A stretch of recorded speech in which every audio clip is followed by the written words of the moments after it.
Welcome, weary soul, to a journey through the twilight of ages, where fire fades and darkness beckons. Tonight, we explore the complete saga of the Lords of Cinder, those legendary beings who sacrificed themselves to preserve the dying flame that holds back an eternal night. This is a tale of gods and heroes, of sacrifice and duty, of the endless cycle that binds light and shadow together. So settle into comfort, let your breathing slow, and allow your mind to drift through these ancient halls where legends were born and empires crumbled to ash. There's no urgency here, only the gentle rhythm of a story that spans millennia.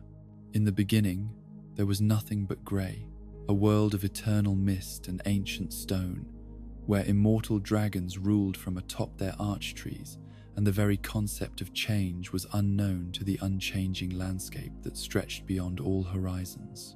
This was the Age of Ancients, a time without fire, without disparity, without the spark of ambition that would one day reshape the very foundations of existence itself. The world was uniform in its greyness, a realm where fog rolled endlessly across barren crags that had stood unchanged since time immemorial. Great stone pillars rose from the mist like the bones of sleeping giants, while massive trees grew with scales instead of bark, their branches home to the everlasting dragons who knew neither life nor death, merely endless, unchanging existence that stretched across aeons without beginning or end. In this static realm, there was no conflict because there was no difference. The dragons were eternal, their stone scales impervious to decay, their ancient eyes having witnessed the same grey vistas for countless ages, without variation or surprise. They ruled not through conquest or ambition, but simply through their nature as the first and oldest inhabitants of a world that had never known transformation. Yet deep beneath the earth, in caverns so far below the surface that even the roots of the great arch trees could not reach them, something stirred that would change everything. Hidden in the absolute darkness of the world's deepest places, a flame flickered to life with warmth and light that had never before existed in this realm of eternal sameness. The first flame was not born of any design or divine intervention, but rather emerged as naturally as water springs from stone, a fundamental force that brought with it concepts that had never existed before. Where there had been only grey uniformity, the flame created disparity. Where there had been only unchanging existence, it brought the possibility of life and death, of heat and cold, of light and shadow dancing together in eternal interplay. From this primordial fire came souls of incredible power, each one carrying within it the essence of change itself. 4 beings found their way to this sacred flame and claimed from it the Lord souls that would forever alter their nature and grant them power to reshape the world according to their will and understanding. The first of these was Gwyn, who would become known as the Lord of Sunlight. His soul burned with golden radiance that could banish shadow and bring warmth to the coldest reaches of the ancient world. Within him flowed the power of lightning itself, the divine fury that could split stone and illuminate the darkest corners of existence with brilliant, cleansing light. The second was the Witch of Izalith, whose domain became the flame itself and all its creative and destructive potential. She understood fire not merely as light and heat, but as the fundamental force of transformation, capable of changing one thing into another, of bringing life to the lifeless and returning the living to ash and memory. Third came Gravelord Nito, the first of the dead, who claimed for himself the power of death and decay. Where the others brought light and change, Nito brought the natural conclusion of all things, the peaceful rest that comes at the end of every story, the gentle return to dust that allows new growth to spring from old soil. And finally, there was the furtive pygmy, so easily forgotten that his very name has been lost to history, yet carrying within his diminutive form the most important soul of all. For his was the dark soul, the essence of humanity itself, small and seemingly insignificant compared to the blazing power of his companions, yet containing within it potential that would one day challenge the very gods themselves. Armed with these incredible powers, the four lords of fire declared war upon the everlasting dragons, beginning the conflict that would forever end the age of ancients and usher in an era of change and growth that the static world had never known. This was not merely a battle for territory or resources, but a fundamental struggle between the old way of eternal sameness and the new possibilities that the flame had brought into being. Gwyn's lightning proved to be the perfect weapon against the dragon's stone scales, his bolts of divine fury stripping away the very source of their immortality and revealing the flesh and bone beneath. For the first time in their endless existence, the everlasting dragons faced the possibility of their own mortality, their perfect scales cracking and crumbling under the assault of powers they had never imagined could exist. The Witch of Izalith brought her flames to bear against the great archtrees themselves, her fire consuming the ancient wood and sending the dragon's lofty perches crashing down into the mist below. Where once the great serpents had ruled from positions of unassailable height, now they found themselves grounded and vulnerable, their domain of sky and stone transformed into a battlefield of smoke and falling ash. Nito's power over death proved equally devastating, for creatures that had never known mortality suddenly found themselves face to face with their own ending. The very concept of death was alien to beings that had existed in unchanging perfection for so long, making them vulnerable in ways they could never have prepared for or understood. Even Seath the Scaleless, a dragon who had been born without the stone scales that granted immortality to his kin, chose to side with the lords, rather than face extinction alongside his brethren. His betrayal provided crucial knowledge about the dragon's weaknesses, secrets that had been hidden for ages in the perfect unity of their ancient society. The war raged across the entire world, transforming the grey landscape into something vibrant and terrible. Where once there had been only mist and stone, now there were battlefields marked by lightning strikes and funeral pyres, places where the very earth itself bore witness to the momentous changes taking place above. When the dust finally settled and the last of the great dragons had fallen, the Age of Fire began in earnest. Gwyn established his kingdom in the great city of Anor Londo, a marvel of architecture and divine power that floated above the clouds themselves, its golden spires reaching toward heaven, while its foundations rested upon nothing more substantial than the Lord of Sunlight's own divine will. From his solar palace, Gwyn ruled over a world transformed by victory and the promise of endless growth and change. The sun that had never before shone in the grey world now blazed overhead, bringing warmth and light to lands that were green with new life. Kingdoms rose and fell according to the natural cycles that the flame had introduced, while mortals discovered the joys and sorrows that came with existence that was finite yet meaningful.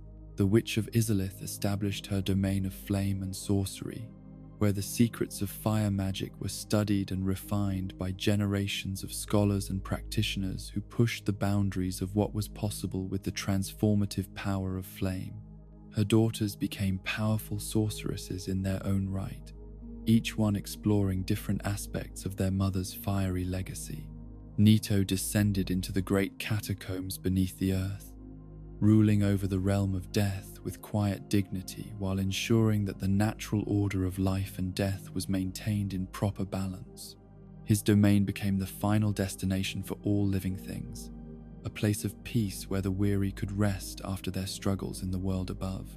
Yet even as the Age of Fire reached its golden zenith, with kingdoms prospering and knowledge growing beyond anything the static age of ancients had ever imagined possible, there were those who understood that this age, like all things born of the flame, would eventually come to an end. The first flame that had started it all was not eternal, and as the centuries passed, perceptive minds began to notice subtle signs of its gradual weakening. The flame's light, while still brilliant, no longer burned quite as bright as it had in the earliest days. The miracles and sorceries that drew upon its power required more effort to manifest, while the very air seemed subtly thinner, as if something essential was slowly leaking out of the world like water from a cracked vessel. Gwyn, whose divine power was more closely tied to the flame than anyone else's, felt these changes most keenly. What had once been effortless displays of lightning and light now required conscious effort, while his golden radiance, though still magnificent, lacked the overwhelming brilliance that had once made him seem truly divine to mortal eyes. As the signs of the flame's decline became undeniable, even to those who had preferred not to see them, Gwyn faced a choice that would define not only his own legacy, but the fate of the world itself for ages to come.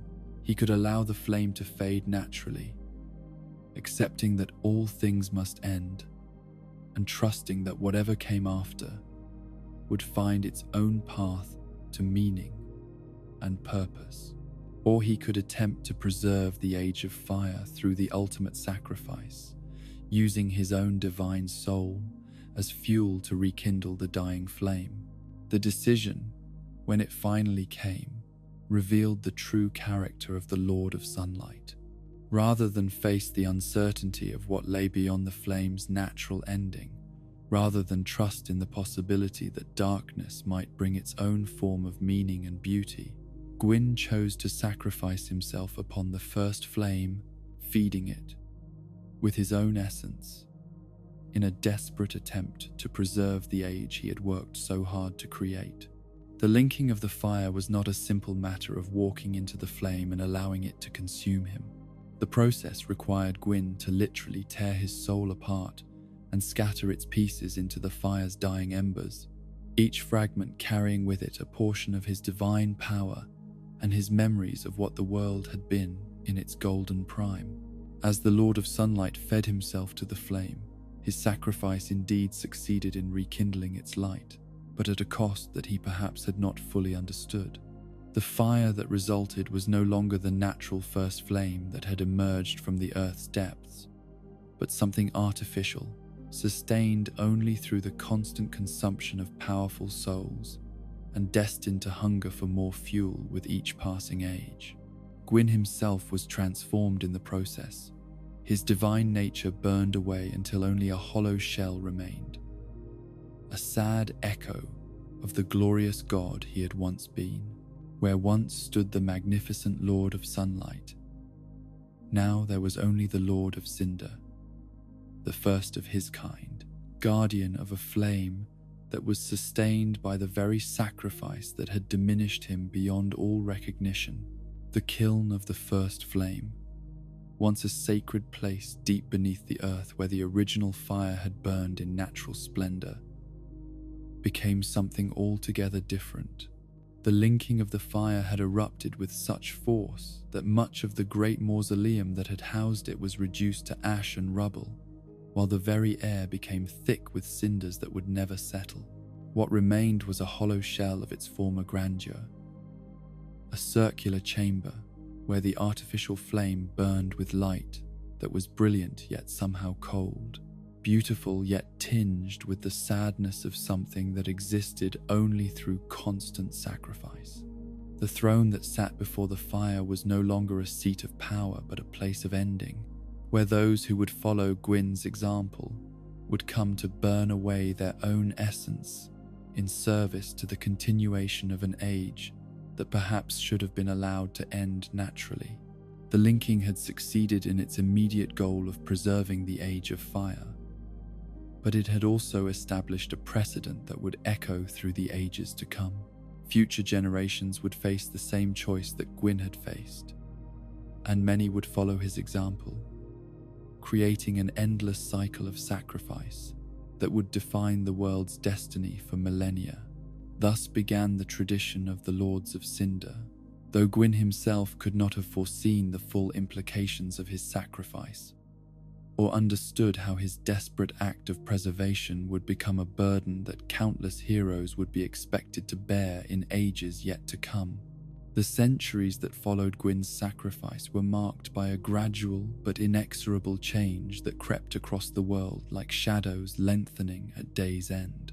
The artificial flame that burned in the kiln continued to provide light and warmth, maintaining the basic structure of the Age of Fire. But those with eyes to see began to notice subtle differences in the way the world functioned.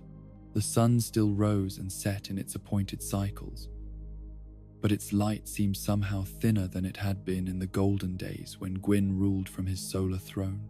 The miracles that priests and clerics had once performed with ease now required greater concentration and deeper faith, while the very concept of divine favor seemed more distant, as if the gods themselves were slowly withdrawing from the mortal realm. Most telling of all was the spreading curse of undeath, a condition that had been unknown during the height of the Age of Fire, but was now appearing with increasing frequency throughout the land. Those afflicted by this curse found themselves unable to die in any meaningful sense, their bodies regenerating after each death while their minds slowly deteriorated under the weight of endless resurrection. The undead were marked by the dark sign, a ring of fire that appeared upon their flesh as both brand and blessing, linking them to the dying flame in ways that few understood but all feared. These cursed souls retained their memories and personalities for a time, but with each death and resurrection, they lost a little more of what made them human, eventually becoming hollow shells that wandered the world without purpose or hope. As the curse spread and the signs of the flame's gradual weakening became impossible to ignore, scholars and prophets began to speak of ancient prophecies that told of a chosen undead who would emerge to rekindle the dying fire. This legendary figure would possess the strength and determination necessary to gather the souls of the great lords and use them as fuel for a second linking of the flame. The prophecy spoke of trials that would test every aspect of the Chosen One's character and ability, a pilgrimage through the most dangerous and sacred places in the world that would culminate in a confrontation with the Lord of Cinder himself. Only by defeating Gwyn in his hollowed state could the chosen undead prove themselves worthy of continuing his legacy and preventing the world from falling into an age of darkness. Among the countless undead who wandered the world, hollow and purposeless, there emerged one who retained enough of their original spirit to hear the call of destiny and begin the journey that would reshape the fate of the world. This chosen undead, whose origins and true name have been lost to the mists of time, began their quest in the most unlikely of places, the Undead Asylum, a fortress prison where the cursed were sent to waste away in confinement. From this grim beginning, the chosen undead embarked upon a pilgrimage that would take them through every corner of the known world. From the sun-drenched ramparts of Anor Londo to the poisonous depths of Blighttown, from the crystal caves where Seath the Scaleless had made his lair to the demon ruins that had once been the domain of the Witch of Izalith. Each location presented its own unique challenges and revealed different aspects of the world's gradual decay. In New Londo, the chosen undead witnessed the tragic consequences of desperate attempts to contain the abyss, where an entire city had been flooded and its population condemned to a watery grave. The ghosts that haunted those drowned streets served as a reminder of the prices that had been paid to maintain the Age of Fire's artificial extension. In the depths below Lordran, they encountered the results of unchecked corruption and abandonment, where creatures that had once been human had devolved into something barely recognizable as having ever possessed souls or consciousness. The very architecture seemed to weep with decay, its stones crumbling and its passages choked with the accumulated filth of centuries.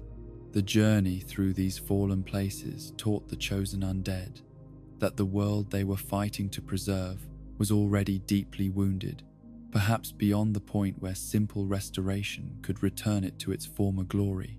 Yet still they pressed onward, driven by a purpose that transcended their own understanding and sustained by a flame of determination that seemed immune to the hollowing that claimed so many of their cursed kin.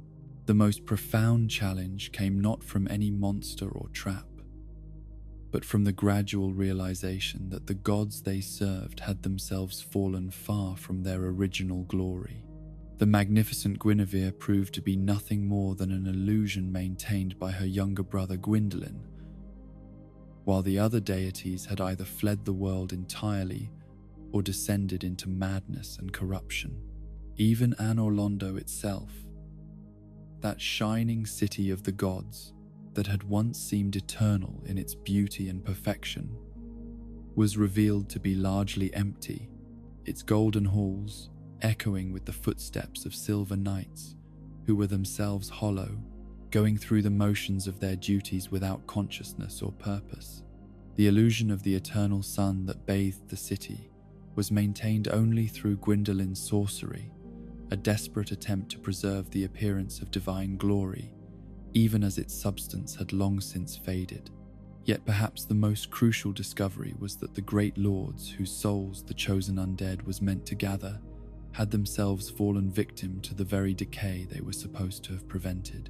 The Witch of Izalith had been transformed into the bed of chaos through a disastrous attempt to recreate the first flame, her daughters scattered, and her domain consumed by chaotic fire that destroyed rather than created. Gravelord Nito, though still powerful in his mastery of death and decay, was surrounded by the evidence of his own gradual corruption, his tomb realm filled with creatures that were neither properly alive nor peacefully dead. The natural order that he represented had become something twisted and unhealthy, a parody of the peaceful rest that death was meant to provide. Seath the Scaleless, driven mad by his eternal research into the nature of immortality, had become a creature of pure obsession, torturing countless victims in pursuit of knowledge that ultimately proved both meaningless and destructive. His crystal caves had become a monument to the dangers of pursuing knowledge without wisdom, power without purpose. Even the four kings of New Londo, who had once ruled with justice and wisdom, had been corrupted by their contact with the abyss and transformed into creatures of pure darkness and hunger.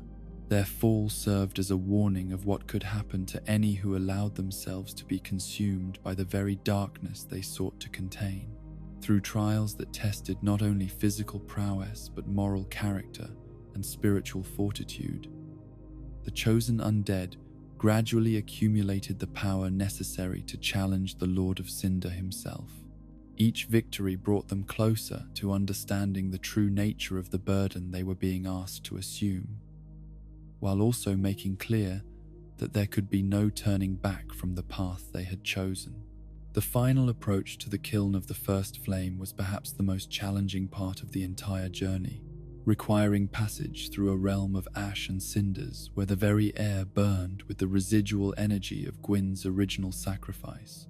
The landscape was scarred and broken, marked by the tremendous forces that had been unleashed when the Lord of Sunlight first linked the fire. Here, among the ruins of what had once been a sacred temple, the chosen undead encountered the remains of Gwyn's greatest knights, the Black Knights who had been caught in the explosion of the first linking, and transformed into hollow warriors, bound eternally to guard the approaches to the flame. These formidable opponents served as a final test of skill and determination before the ultimate confrontation. The kiln itself was a hollow shell of its former grandeur, its walls blackened with soot, and its floor carpeted with the ashes of ages. The throne that sat before the flame was occupied by a figure that bore little resemblance to the magnificent Lord of Sunlight that Gwyn had once been. This hollow king, stripped of almost everything that had made him divine, attacked with desperate fury but lacked the overwhelming power that had once made him lord over lightning itself. The battle between the chosen undead and the Lord of Cinder was not merely a contest of strength, but a symbolic confrontation between the old order and the new, between the desperate attempt to preserve what was dying and the acceptance of change that might lead to something different. Gwyn fought with all the skill and power that remained to him, but his hollow state meant that he was fighting not just the chosen undead, but his own nature, his own acceptance that his time had passed. When the Lord of Cinder finally fell, his defeat marked the end of an age in more ways than one. The hollow shell that had once been Gwyn, the Lord of Sunlight, crumbled to ash, leaving only his soul as testimony to the god he had once been and the sacrifice he had made in a desperate attempt to preserve his vision of order and light. Yet, the chosen undead's victory presented them with the same terrible choice that Gwyn himself had once faced. The first flame still burned, but barely, its light flickering like a candle in a strong wind. They could allow it to fade naturally, trusting in the unknown possibilities that an age of dark might bring, or they could follow Gwyn's example and feed themselves to the flame in hopes of preserving the familiar world for a little longer. The decision, when it came, revealed the true character of the one who had overcome every trial and defeated every enemy in their path to this moment of ultimate choice. Despite having witnessed the decay and corruption that centuries of artificial preservation had brought to the world, despite understanding the price that would be demanded not only of themselves, but of future generations who might follow in their footsteps, the chosen undead chose to link the fire. The linking was even more violent than Gwyn's original sacrifice, for it involved not only the chosen undead's own soul, but also all the Lord's souls they had gathered during their pilgrimage. The Witch of Izalith's chaotic flame, Nito's mastery of death, Seath's crystalline immortality, and the dark soul of the Four Kings all went into the conflagration, along with countless smaller souls that had been absorbed along the way. The explosion that resulted was so tremendous that it completed the destruction of the kiln's ancient architecture, reducing what remained of the great mausoleum to little more than a circular platform floating in a void of ash and fire. The force of the linking carved new scars into the landscape for miles around, while the heavens themselves seemed to burn with the intensity of the sacrifice that had just been offered. When the flames finally subsided, the first flame burned brighter than it had since Gwyn's original linking, its light pushing back the encroaching darkness and breathing new life into a world that had been slowly dying for centuries. The curse of undeath was temporarily lifted. The hollow soldiers regained something approaching consciousness, and the very air seemed to sparkle with renewed vitality and hope. Yet the price of this renewal was the transformation of the chosen undead themselves, for they had not simply fed their soul to the flame, but had become one with it in a way that transcended normal understanding. Their consciousness, their memories, their very identity merged with the fire itself, becoming part of its eternal hunger for fuel and its endless struggle against the darkness that pressed in from all sides.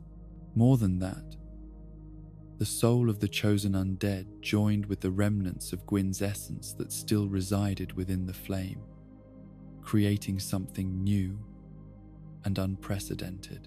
Where once there had been only the hollow Lord of Cinder, now there was a more complex entity, a fusion of divine authority and mortal determination that would serve as guardian of the flame until the next linking became necessary. This fusion created what would come to be known as the Soul of Cinder, a being that embodied not just the power of those who had linked the fire, but also their combined knowledge and experience. It was no longer simply Gwyn defending his desperate gambit, but a synthesis of all who had chosen to sacrifice themselves for the continuation of the Age of Fire. The soul of Cinder possessed the fighting skills and magical knowledge of both the Lord of Sunlight and the chosen undead, able to wield lightning miracles with divine authority, while also demonstrating the adaptable combat techniques that had allowed the chosen undead to overcome every challenge they faced. It was a guardian perfectly suited to test future challenges, ensuring that only those truly worthy of the flame's burden would be able to claim it. Yet perhaps the most significant change was in the nature of the linking itself. Where Gwyn's original sacrifice had been a desperate gambit by a single divine being attempting to preserve his vision of order, the chosen undead's linking established a new tradition, a cycle that acknowledged from its very beginning that the flame would need to be fed again and again across the ages to come. The success of a mortal hero in accomplishing what the gods themselves had found so costly sent a clear message to future generations. The linking of the fire was not the exclusive province of deities and ancient lords, but something that could be achieved by anyone with sufficient determination and strength. This democratization of the supreme sacrifice would prove to be both blessing and curse in the ages that followed. Word of the chosen undead's success spread throughout the world, carried by those few who had witnessed the rekindling of the flame and understood its significance. Stories grew in the telling, as stories always do, until the tale of the cursed one who had overcome hollowing and saved the world became legend, inspiring countless others to believe that they too might one day prove worthy of such destiny. Yet those who understood the true nature of what had occurred knew that the chosen undead's sacrifice had not solved the fundamental problem, but had merely postponed it. The flame that burned so brightly in the wake of the linking was still artificial, still dependent on the consumption of souls for its continuation. The cycle of decay and renewal would continue, each linking buying time but never providing a permanent solution. The kiln of the first flame, transformed by the violence of the linking into something that bore little resemblance to its original form, became a place of pilgrimage for those who understood its significance. Yet it was also a place of ending, where the greatest heroes would eventually come to burn away everything they had been in service of a world that would continue to demand such sacrifices as long as the artificial flame endured. In the deepest chambers beneath Lordran, scholars and prophets began to speak of future linkings, of other chosen ones who would emerge from the ranks of the cursed and undead to carry on the tradition that the first chosen undead had established. They spoke of it as both glorious destiny and terrible burden, a cycle that honored the greatest of heroes while consuming them utterly. The transformation of the world itself reflected the profound changes that the linking had wrought. Where once the decay of the Age of Fire had seemed inevitable and irreversible, now there was new growth, new hope, new possibilities arising from the ashes of what had been sacrificed. Yet those with the wisdom to look deeper could see that this renewal came at a cost that would have to be paid again and again. The hollows that had wandered aimlessly through the world during the flame's decline were restored to something approaching their former selves, though they retained the scars and memories of their time in that liminal state between life and death. Their gratitude to the chosen undead was profound, but it was tempered by the understanding that their salvation was temporary, that the curse would likely return when the flame began to fade once more. Thus ended the first chapter in what would become an endless story of sacrifice and renewal, of heroes rising from unlikely circumstances to face impossible choices in service of a world that demanded everything they had to give. The chosen undead had succeeded beyond anyone's hopes, but their very success had established a precedent that would define the fate of the world for ages uncounted. The cycle was now complete and established, waiting only for time to pass and the flame to weaken once more before the next hero would be called to walk the path from curse to glory, from undeath to ultimate sacrifice. carrying on the tradition that had been born in the desperate gambit of a dying god, and proven possible by the determination of a single cursed soul who refused to accept that hope was lost. In the years that followed the chosen undead's great sacrifice, as the renewed flame cast its light across a world temporarily saved from darkness, there emerged from the ranks of the faithful a cleric whose devotion to the gods seemed to burn with unusual intensity. This was Aldrich, and in the early days of his service, he appeared to embody all the virtues that the Church held most sacred.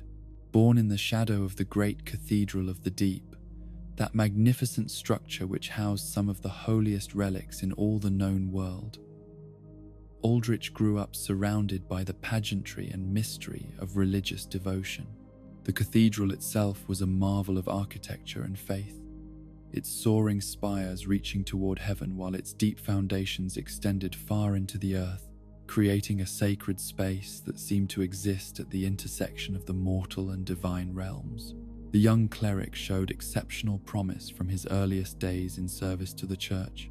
His understanding of theological doctrine was profound beyond his years, while his ability to perform miracles and channel divine power marked him as someone specially blessed by the gods themselves. The senior clergy watched his progress with satisfaction, seeing in him the potential for great leadership within their holy order. Aldrich's sermons drew crowds from across the surrounding lands, pilgrims traveling great distances to hear his passionate speeches about the nature of faith and the importance of devotion to the divine will. His voice carried a hypnotic quality that seemed to reach directly into the hearts of his listeners, inspiring them to greater acts of piety and service than they had ever believed themselves capable of achieving. The Cathedral of the Deep became increasingly important during this period, serving not only as a center of worship but also as a repository for sacred knowledge and holy artifacts that had been gathered from across the world.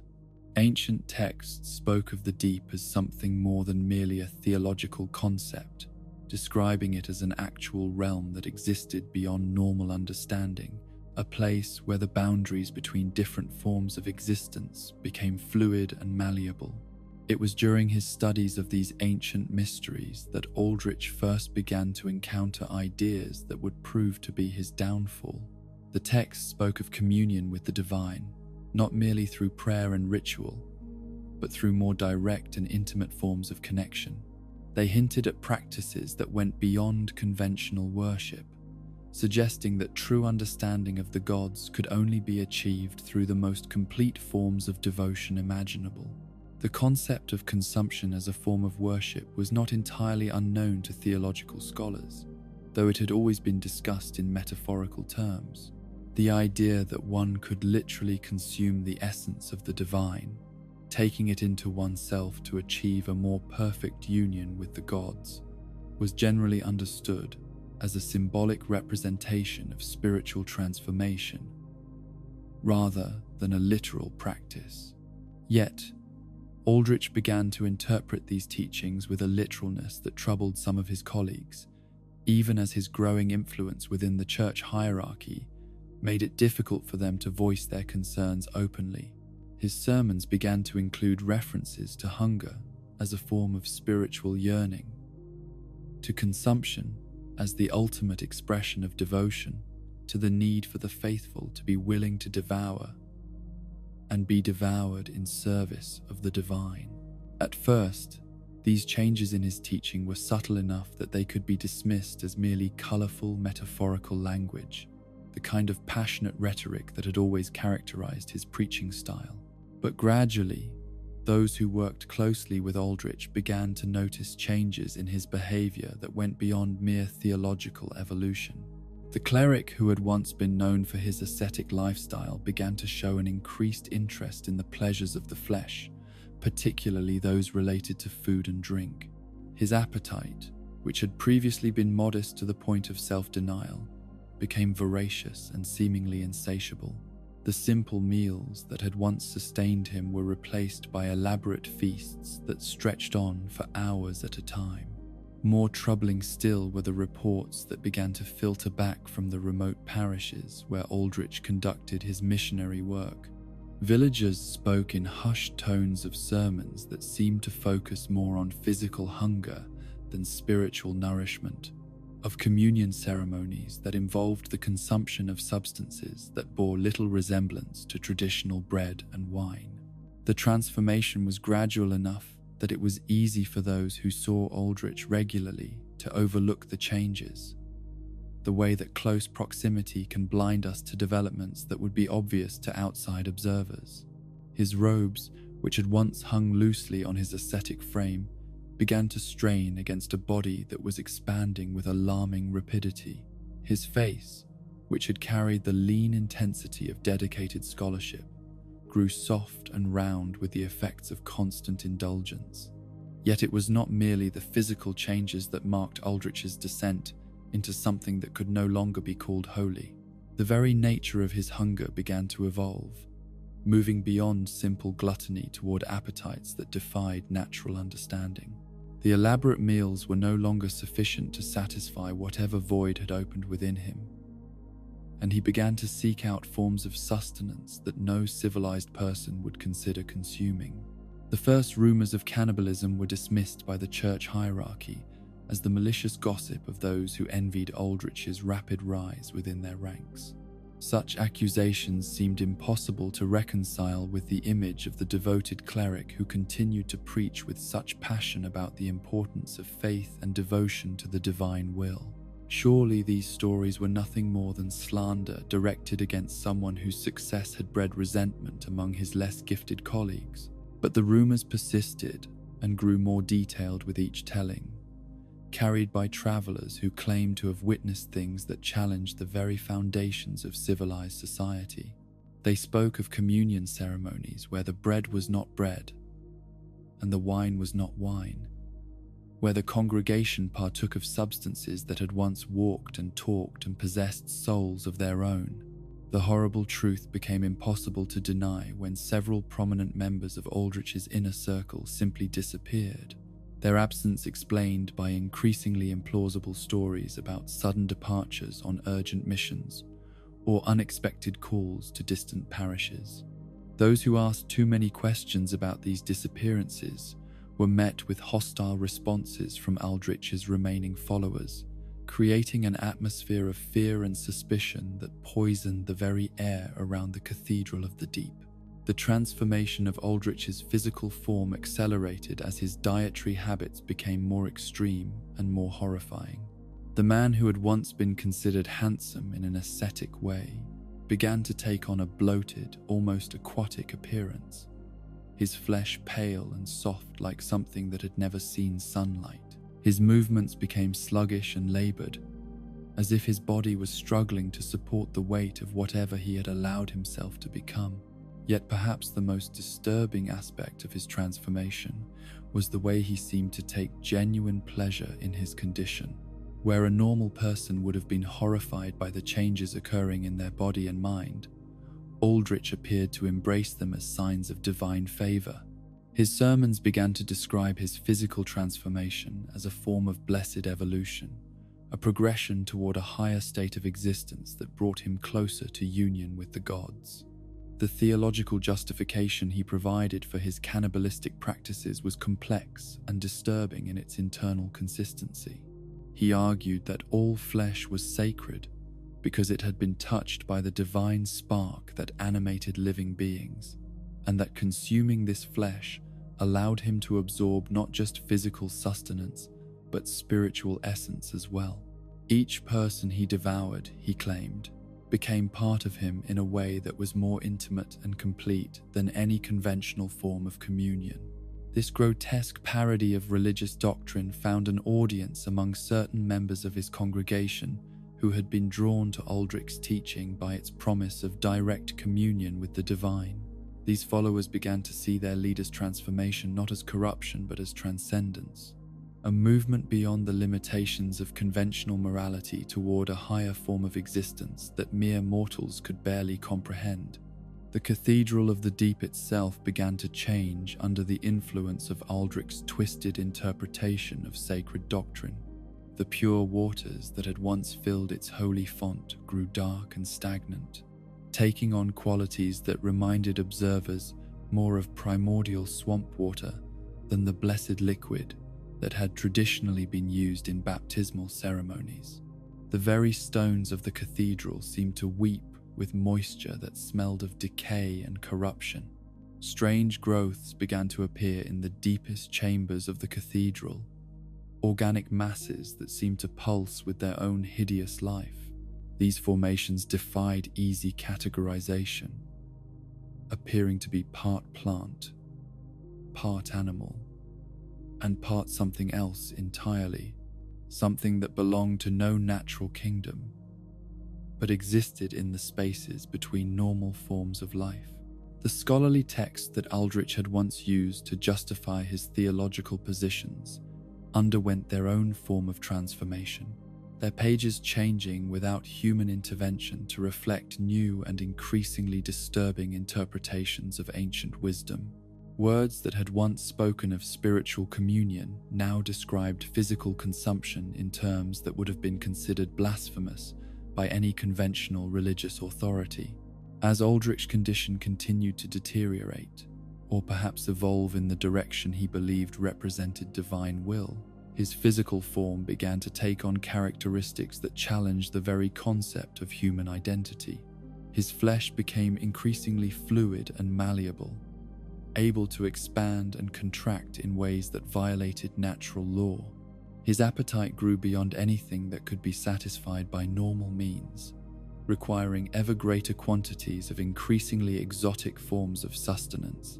The people he consumed did not simply disappear, but seemed to become part of him in ways that were visible to those who knew what to look for. Observers reported seeing faces pressed against the surface of his bloated form from within, expressions frozen in eternal screams of horror, or perhaps ecstasy. Arms and legs would sometimes emerge from his mass before being withdrawn again into the greater whole, as if the victims retained some form of consciousness within their fleshy prison. Yet Aldrich's followers continued to see these transformations as evidence of divine blessing rather than corruption. They developed elaborate theological explanations for each new horror their leader displayed, interpreting every grotesque change as further proof of his evolution toward a higher state of existence. His sermons, delivered in a voice that had become wet and bubbling as his throat changed to accommodate his new dietary requirements, were received with rapturous devotion by congregants who saw themselves as witnesses to genuine miracles. The church hierarchy found itself in an impossible position, as reports of Aldrich's transformation became too numerous and detailed to dismiss. They could not simply declare him a heretic without acknowledging that they had failed to recognize his corruption during his rise to prominence within their ranks. Yet they could not continue to support someone whose practices violated every principle they claimed to hold sacred. The solution they eventually settled upon was one that spoke to both pragmatism and a twisted form of theological logic. If Aldrich had indeed been transformed by divine will into something beyond normal human understanding, then perhaps his condition represented a form of blessing rather than curse. And if he possessed power that bordered on the divine, then perhaps that power could be harnessed for the greater good of the church and the world at large. The decision to make Aldrich a Lord of Cinder was not based on any recognition of virtue or holiness in the conventional sense, but rather on the acknowledgement that his transformation had granted him power sufficient to serve as fuel for the dying first flame. The theological justification was that his consumption of so many souls had made him a repository of spiritual energy that could be used to preserve the Age of Fire. This rationalization allowed the church to transform Aldrich's corruption into something that could be presented as ultimate service to the divine will.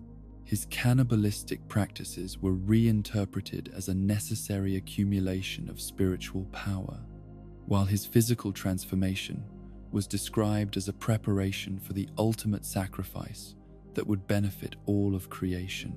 The ceremony that marked Aldrich's acceptance of his role as Lord of Cinder was conducted with all the pageantry and solemnity that the church could muster, as if the display of orthodox ritual could somehow sanctify the horror of what he had become.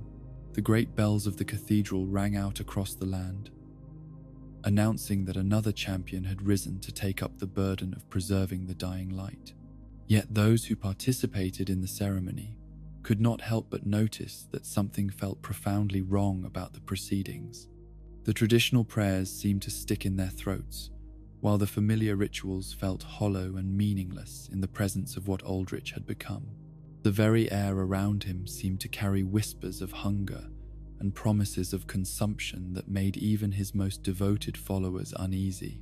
The journey to the kiln of the first flame was unlike any previous linking ceremony in the history of the tradition.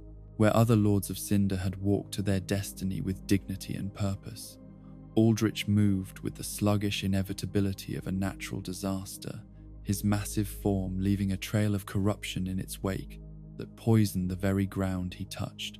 The linking itself was a spectacle of horror that challenged every witness's understanding of what the ritual was supposed to accomplish.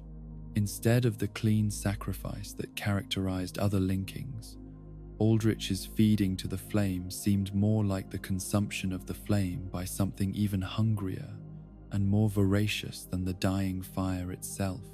When the process was complete and Aldrich had been transformed into a Lord of Cinder, the flame that resulted burned with a light that was somehow wrong, tainted by the corruption that had defined his mortal existence. Yet it burned nonetheless, providing the energy necessary to sustain the Age of Fire for another cycle, proving that even the most twisted and horrible sacrifice could serve the greater purpose of preserving the world from darkness. The legacy that Aldrich left behind was one of fear and revulsion, but also of theological questions that would trouble religious scholars for generations to come.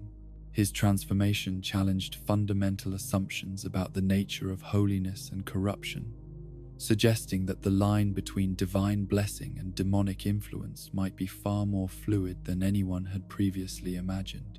The Cathedral of the Deep remained standing after his departure, but it was forever changed by his presence. The building that had once been a beacon of faith and hope became something altogether more sinister, a place where the boundaries between sacred and profane had been so thoroughly violated that they could never be fully restored. In the years that followed, pilgrims would sometimes report hearing sounds from within the abandoned cathedral that suggested Aldrich's presence lingered in some form, even after his sacrifice at the kiln. These reports spoke of wet, sliding sounds in the darkness, of whispered promises of communion and consumption, of an appetite that had grown so vast that not even feeding it to the first flame had been sufficient to satisfy its endless hunger. Thus ended the mortal existence of Aldrich the Devourer, the cleric who had begun his career with genuine devotion, and ended it as something that challenged the very concept of humanity itself. His transformation from saint to monster served as a warning about the dangers that lurked within even the most apparently virtuous souls, and the ease with which noble intentions could be corrupted by appetites that knew no natural limits. Yet his sacrifice had served its purpose, providing the fuel necessary to maintain the Age of Fire through another cycle of decay and renewal. In this sense, even his corruption had been turned to the service of the greater good, though at a cost that would continue to haunt the collective memory of all who knew his story for ages yet to come. In the ancient forests of Farron, where mist clung to gnarled trees like the breath of sleeping giants, and the very air seemed thick with memories of battles fought long before the Age of Fire reached its zenith, there lived a knight whose legend would inspire countless warriors across the ages to come. This was Artorius the Abyss Walker, and his story begins not with his famous fall into darkness, but with his rise as one of the greatest champions the world had ever known.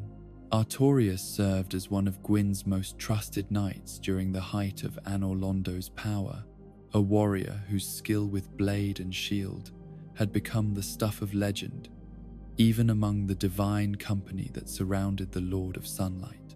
His prowess in battle was matched only by his unwavering dedication to the cause of preserving the light, making him the natural choice when a threat emerged that challenged the very foundations of the Age of Fire. The Abyss was not a new phenomenon, but its influence had grown stronger as the first flame gradually weakened over the centuries following Gwyn's establishment of the Age of Fire. This primordial darkness represented something far more dangerous than simple shadow or night, for it was the antithesis of disparity itself, a force that sought to return all things to the uniform greyness that had characterized the world before the discovery of the first flame. Where the abyss touched the world, the careful distinctions that made life possible began to break down. Light and darkness merged into something that was neither, while the boundaries between different forms of existence became fluid and meaningless. Creatures touched by this influence were transformed into beings that defied natural classification, horrors that seemed to exist in multiple states simultaneously. The city of New Londo was among the first to feel the full weight of the abyss's corruption, its population gradually succumbing to an influence that transformed them into something that could no longer be called human. The four kings who ruled that great metropolis, once paragons of justice and wisdom, fell victim to the same corruption that claimed their subjects, becoming agents of the very force they had initially sought to resist.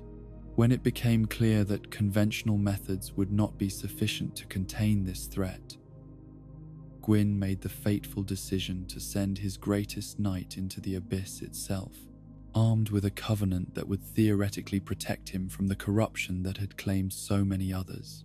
Artorius accepted this mission with the same dedication he had shown in all his previous service, understanding that failure would mean not just his own destruction, but the potential end of everything he had sworn to protect.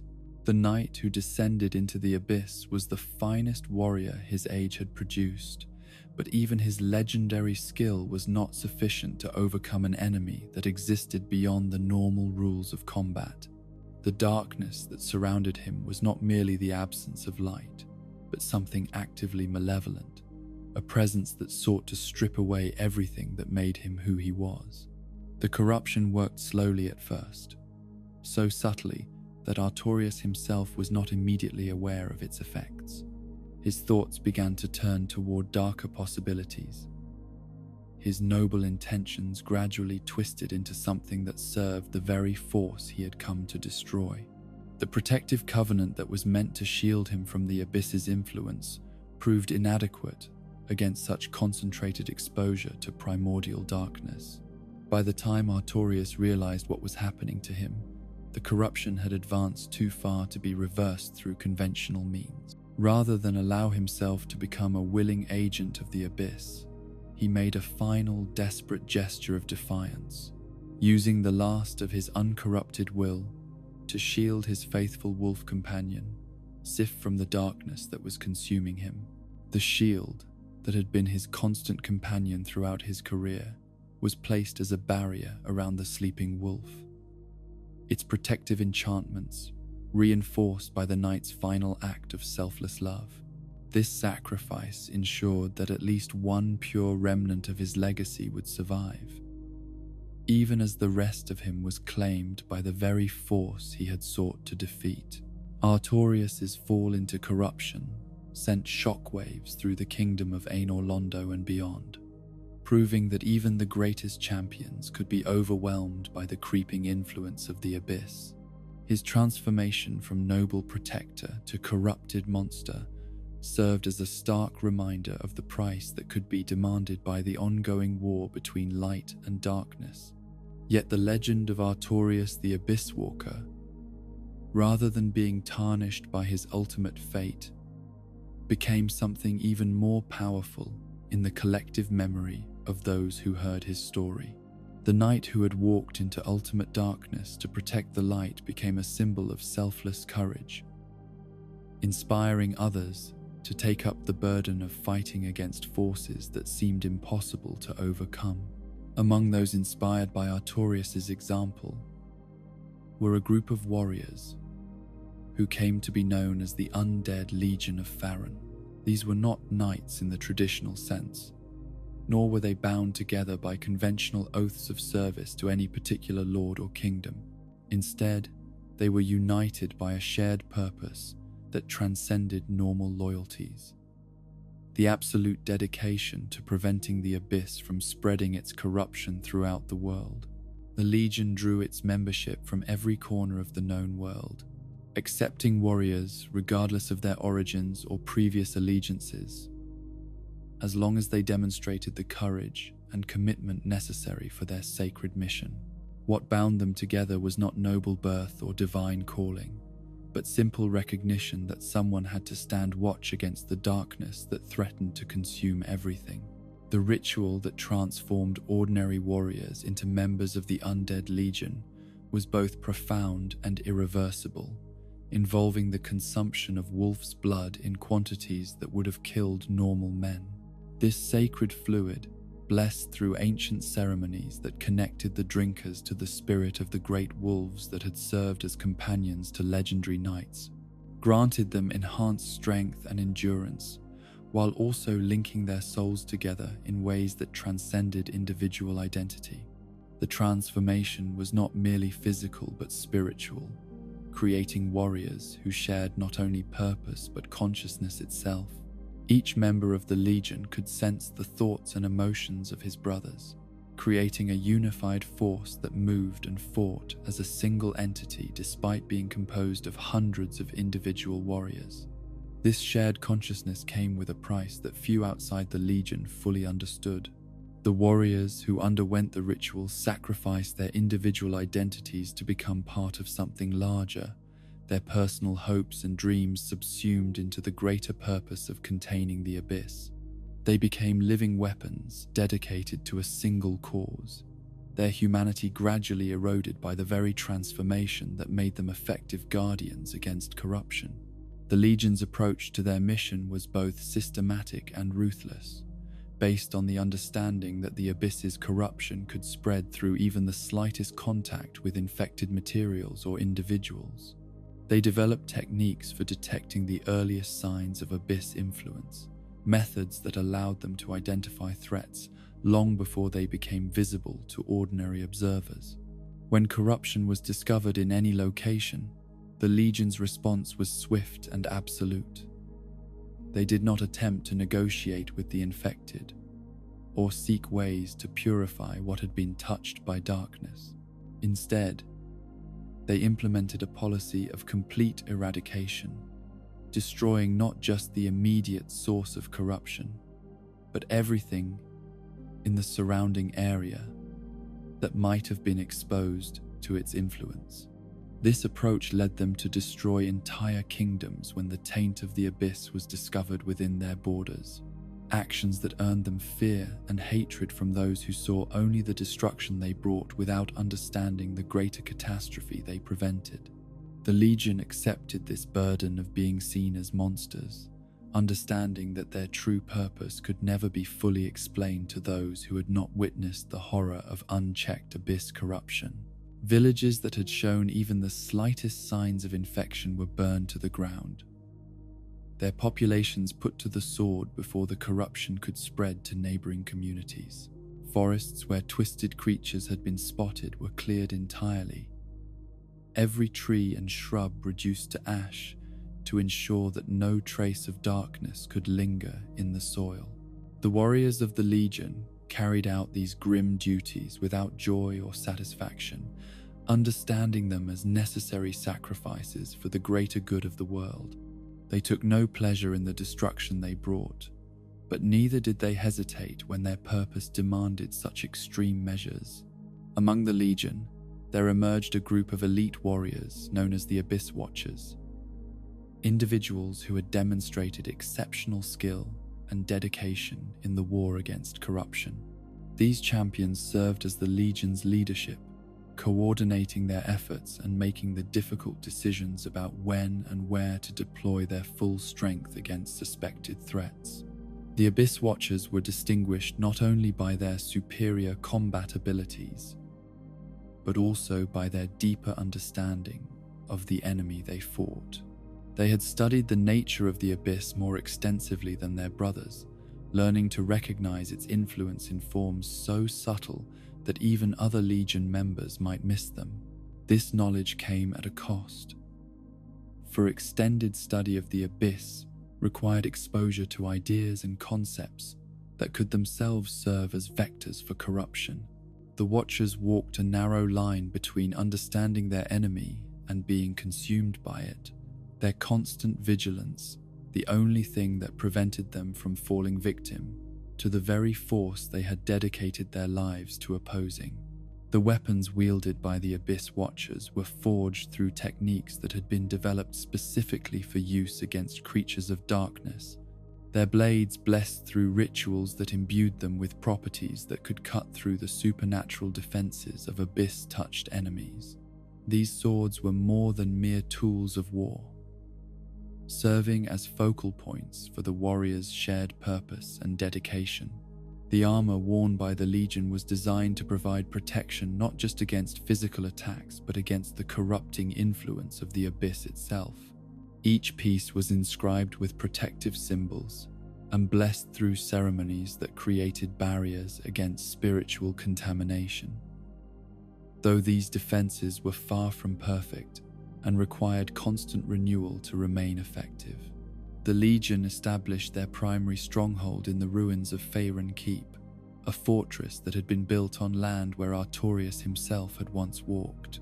The choice of location was deeply symbolic, representing their connection to the legendary knight whose sacrifice had inspired their formation and whose example continued to guide their actions.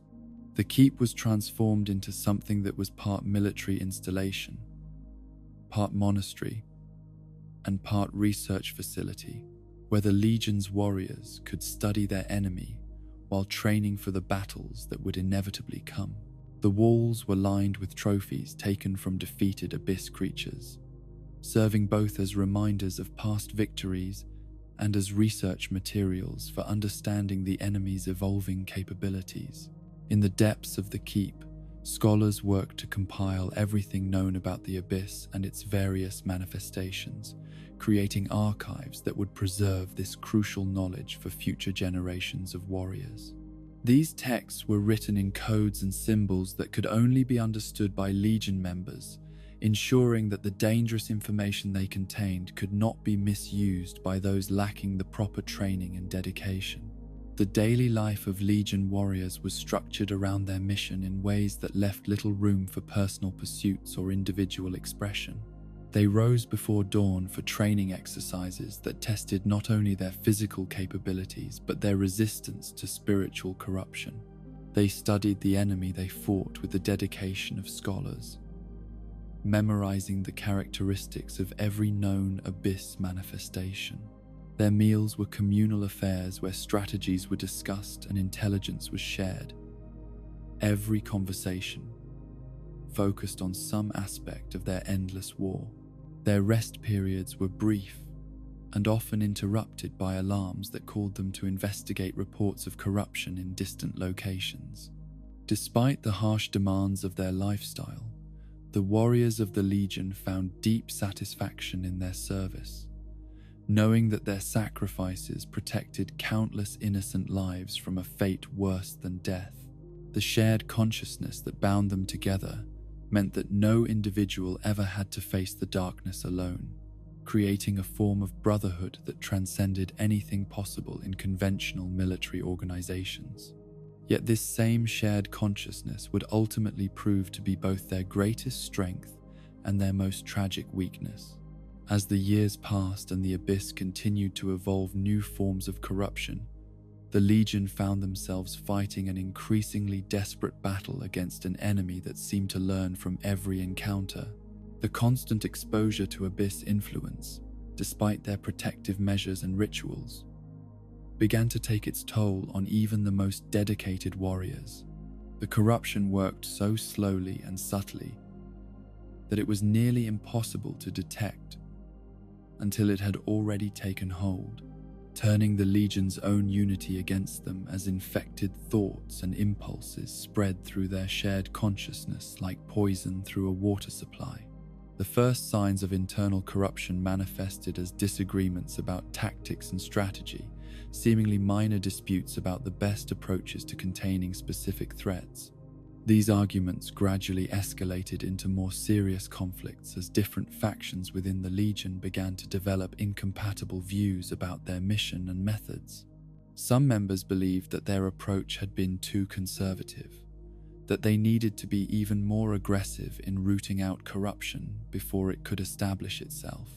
Others argued that their methods had become so extreme that they were destroying more than they protected, that they needed to find ways to purify rather than simply annihilate everything touched by darkness.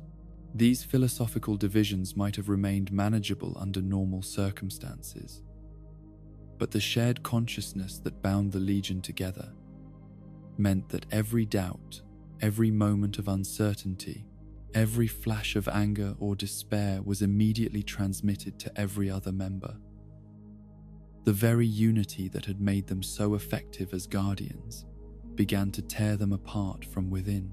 The situation deteriorated rapidly as the corrupted thoughts and emotions spread through the Legion like wildfire, turning brother against brother in conflicts that would have been unthinkable during their early years of service. Warriors who had fought side by side against the most terrible enemies now found themselves unable to trust their own comrades, seeing signs of corruption in every disagreement and difference of opinion. The Abyss Watchers, as the Legion's leadership, bore the heaviest burden of this internal conflict. Their deeper knowledge of the enemy they fought made them more aware of the corruption spreading through their ranks, but also made them more vulnerable to doubts about their own purity and that of their brothers.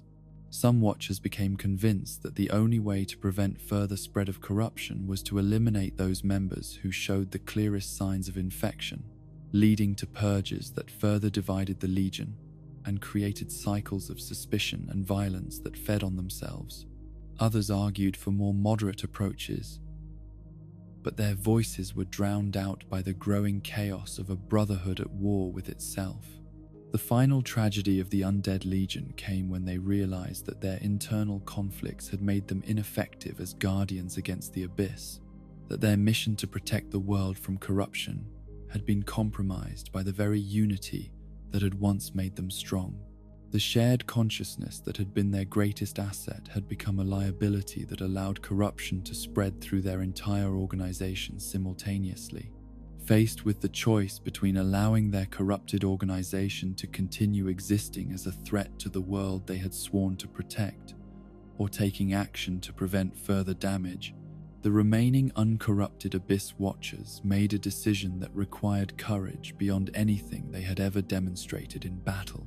They chose to sacrifice not just their own lives, but the entire Legion, linking themselves to the First Flame as a unified soul.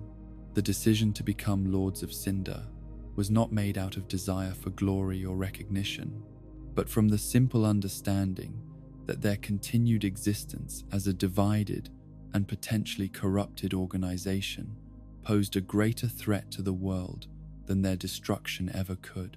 They chose to end their watch not in defeat, but in the ultimate expression of the selfless dedication that had always defined their service. The linking of the fire by the Abyss Watchers was unlike any other such sacrifice in the history of the tradition, for it involved not a single individual, but an entire organization choosing collective immolation for the greater good. The flame that resulted from their sacrifice burned with the combined dedication of hundreds of warriors who had spent their lives fighting the darkness. The ruins of Farron Keep remained standing after their sacrifice, but the fortress that had once buzzed with activity and purpose became a silent monument to duty carried to its ultimate conclusion. The watchtowers that had once been manned by vigilant sentries now stood empty, their signal fires cold and dark. Yet the legacy of the undead legion lived on in the memories of those who understood what they had accomplished and what they had ultimately sacrificed for the protection of the world. Their story became a testament to the possibility of finding meaning and purpose even in the darkest circumstances, and to the courage required to make the ultimate sacrifice when duty demands it. The eternal flames that marked their former positions continued to burn long after the Legion itself had passed into legend, serving as beacons that would guide future generations of warriors who took up the burden of standing watch against the darkness that perpetually threatened to consume the light. In the far northern reaches of the known world, where the very bones of the earth thrust upward through snow and ice to form mountains that seemed to scrape the belly of the sky itself, there lived a race of beings whose tragic history had been written in blood and sorrow across countless generations. These were the giants, and their story is one that speaks to the deepest themes of persecution, redemption, and the terrible weight of responsibility that falls upon those who dare to lead. The giants had once been numerous, their massive forms moving across landscapes that dwarfed ordinary mortals, their ancient civilization built on scales that reflected their tremendous physical presence. Their cities were carved from living rock, their halls vast enough to house entire human settlements, their achievements, monuments to the possibility of greatness that transcended the merely human scale of ambition and accomplishment. Yet their size and strength had made them targets during the wars that followed Gwyn's rise to power, conflicts that were justified through the claim that the giants' mastery of fire posed a threat to the established order of the Age of Fire. The flame that the giants controlled was different from the divine fire that flowed from the first flame, older and wilder, connected to forces that predated the discovery of the Lord's souls. The war between Gwyn's forces and the giant civilizations was one of the bloodiest conflicts in recorded history, a campaign of systematic extermination that sought not merely to defeat the giants, but to erase them entirely from the world. The Lord of Sunlight's armies showed no mercy to the giant populations, viewing them as obstacles to be removed, rather than peoples with their own rights to exist. The giants fought with desperate courage against an enemy that possessed not only superior numbers but also the backing of divine power. Their ancient flame, magic proving insufficient against the combined might of Gwyn's lightning and the loyalty of his knights. One by one, their great cities fell, their populations slaughtered or scattered to the far corners of the world where they hoped to find refuge from the continuing persecution. By the time the wars finally ended, the giant race had been reduced to a handful of survivors who lived in hiding, their once proud civilization reduced to ruins, and their children raised on stories of loss and exile. The few who remained were forced to live as outcasts, unwelcome in the communities of smaller peoples who feared their size and remembered the stories of the wars that had been fought against their kind. It was into this legacy of tragedy and persecution that Yhorm was born, a giant whose very existence seemed to embody the contradictions and complexities that had defined his people's relationship with the rest of the world. Unlike many of his surviving kinfolk who had retreated into isolation and bitterness, Yhorm possessed a character that seemed naturally inclined toward leadership and service to others. From his earliest years, Yhorm demonstrated qualities that set him apart from both his own people and the human populations among whom he lived. Where other giants might have been consumed by anger over the injustices their race had suffered, Yhorm showed remarkable compassion for all forms of life, regardless of the species or circumstances of those he encountered. His physical presence was overwhelming in the way that all giants was, his form towering above even the tallest humans, and possessing strength that could reshape landscapes with casual gestures. Yet this tremendous power was matched by a gentleness of spirit that made him beloved by those who came to know him personally, a combination of might and mercy that suggested possibilities for leadership that transcended the usual limitations of racial prejudice and historical grievance.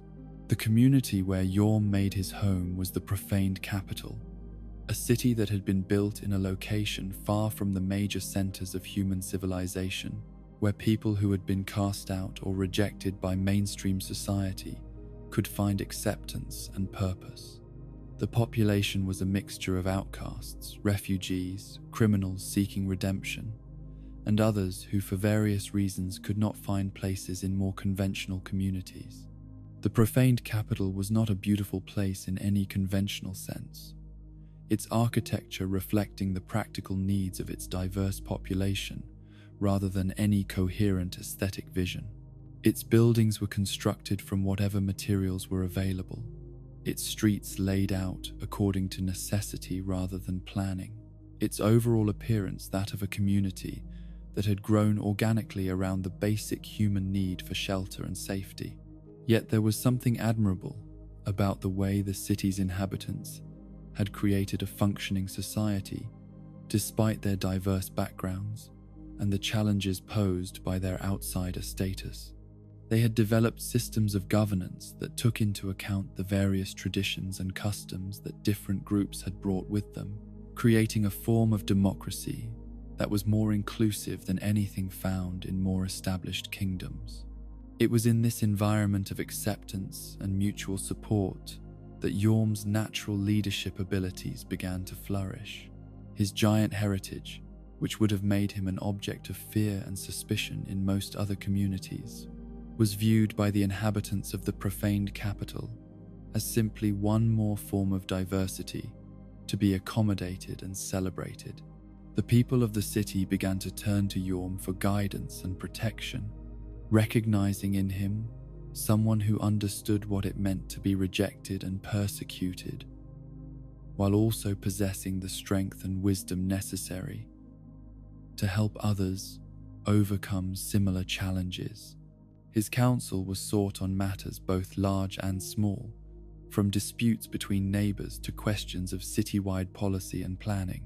Yorm's approach to leadership was characterized by a deep commitment to serving as both shield and sword for his people, protecting them from external threats, while also providing the strength necessary to build something positive and lasting from the community they had created together. He understood that his role was not to rule over them, but to serve their collective needs and aspirations. The transformation from informal advisor to official leader came gradually, as the people of the profaned capital began to recognize that they needed someone with Yorm's unique combination of strength, wisdom, and dedication to guide them through the challenges they faced. The process was democratic, with the giant's elevation to leadership coming through the genuine consent of those he would serve, rather than through conquest or inheritance. The early years of Yorm's reign were marked by remarkable prosperity and growth for the profaned capital. Under his guidance, the city became a beacon of hope for outcasts throughout the known world, a place where anyone could find acceptance regardless of their past or their differences from mainstream society. Trade flourished as merchants discovered that the city offered unique goods and services that could not be found elsewhere. The Giant King's personal philosophy emphasized the importance of strength in service of protection rather than domination, an approach that resonated deeply with citizens who had experienced firsthand what it meant to be vulnerable and in need of defense. He established military forces that were trained not for conquest but for the protection of the weak and the maintenance of justice within the community.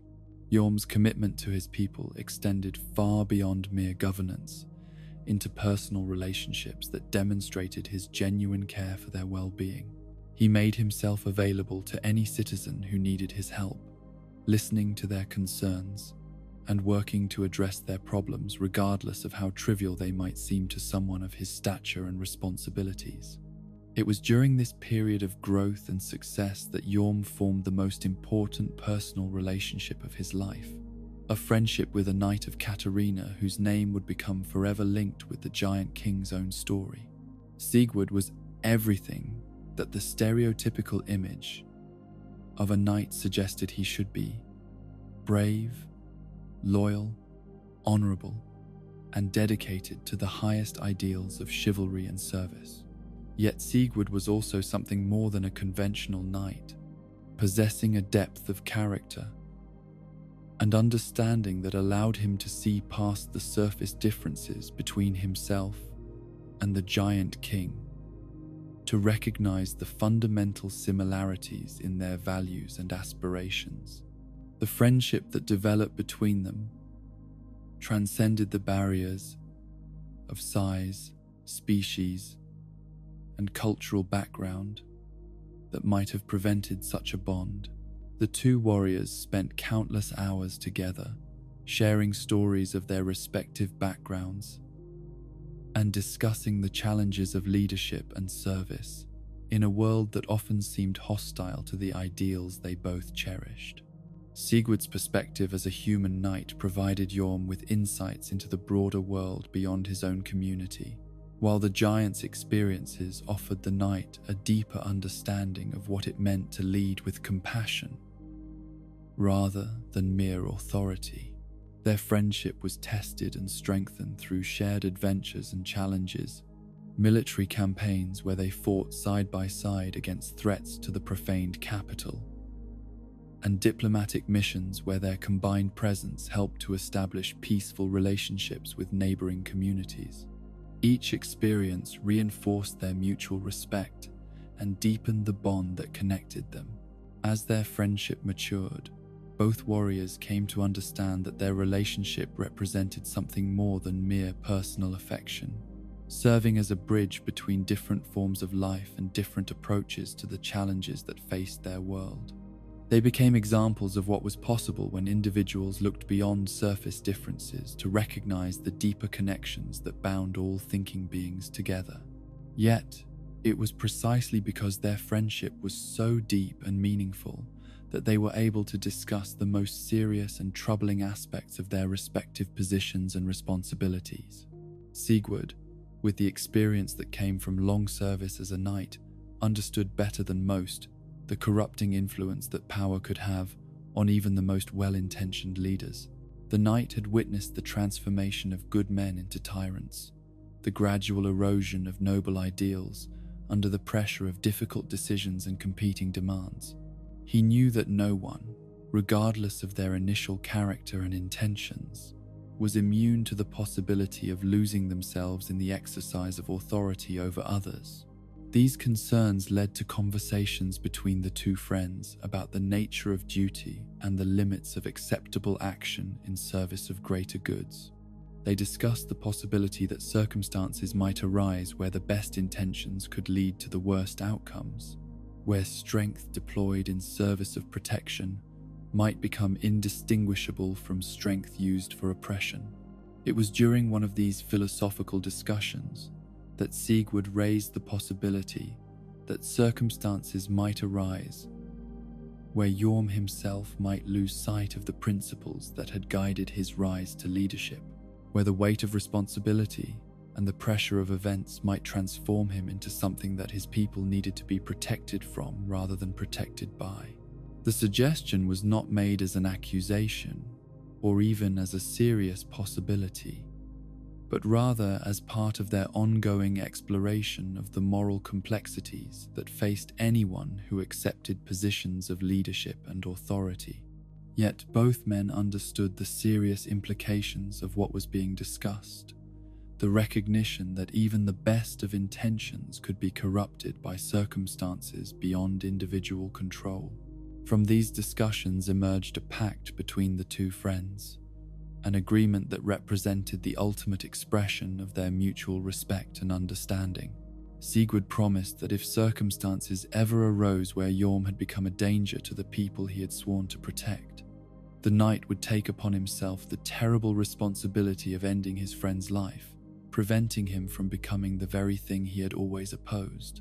The promise was made not out of any expectation that such action would ever become necessary, but from the recognition that true friendship sometimes required the willingness to accept the most painful duties imaginable. Yorm, for his part, accepted this promise as the ultimate expression of his friend's love and loyalty, understanding that only someone who truly cared about his welfare and that of his people would be willing to shoulder such a burden. The pact they made was formalized through the exchange of weapons, each man giving the other a blade that would be capable of dealing a mortal wound despite the differences in their size and physical capabilities. Yorm presented Sigurd with a storm ruler, a sword that had been forged specifically for use against giants, while accepting in return a weapon that carried with it the blessing and authority of the knight's own order. For many years, the pact between the two friends remained nothing more than a theoretical agreement, a expression of mutual respect and understanding that had no practical implications for their daily lives or their continuing relationship. Yorm's reign continued to be marked by wisdom and compassion, while his friendship with Sigurd deepened and matured through shared experiences and challenges. The profane capital flourished under the giant king's leadership, becoming not just a refuge for outcasts, but a genuine alternative to the more conventional forms of governance that characterized other kingdoms and city-states. The community that had begun as a collection of refugees and misfits evolved into a society that offered its members opportunities for growth and fulfillment that might have been impossible elsewhere. Yet, even as the city prospered and its people thrived, there were signs that forces beyond Yorm's control were gathering that would eventually test both his leadership and his character in ways that no amount of preparation could have anticipated. The weakening of the first flame, which affected all aspects of the world's functioning, began to manifest in subtle but troubling ways throughout his domain.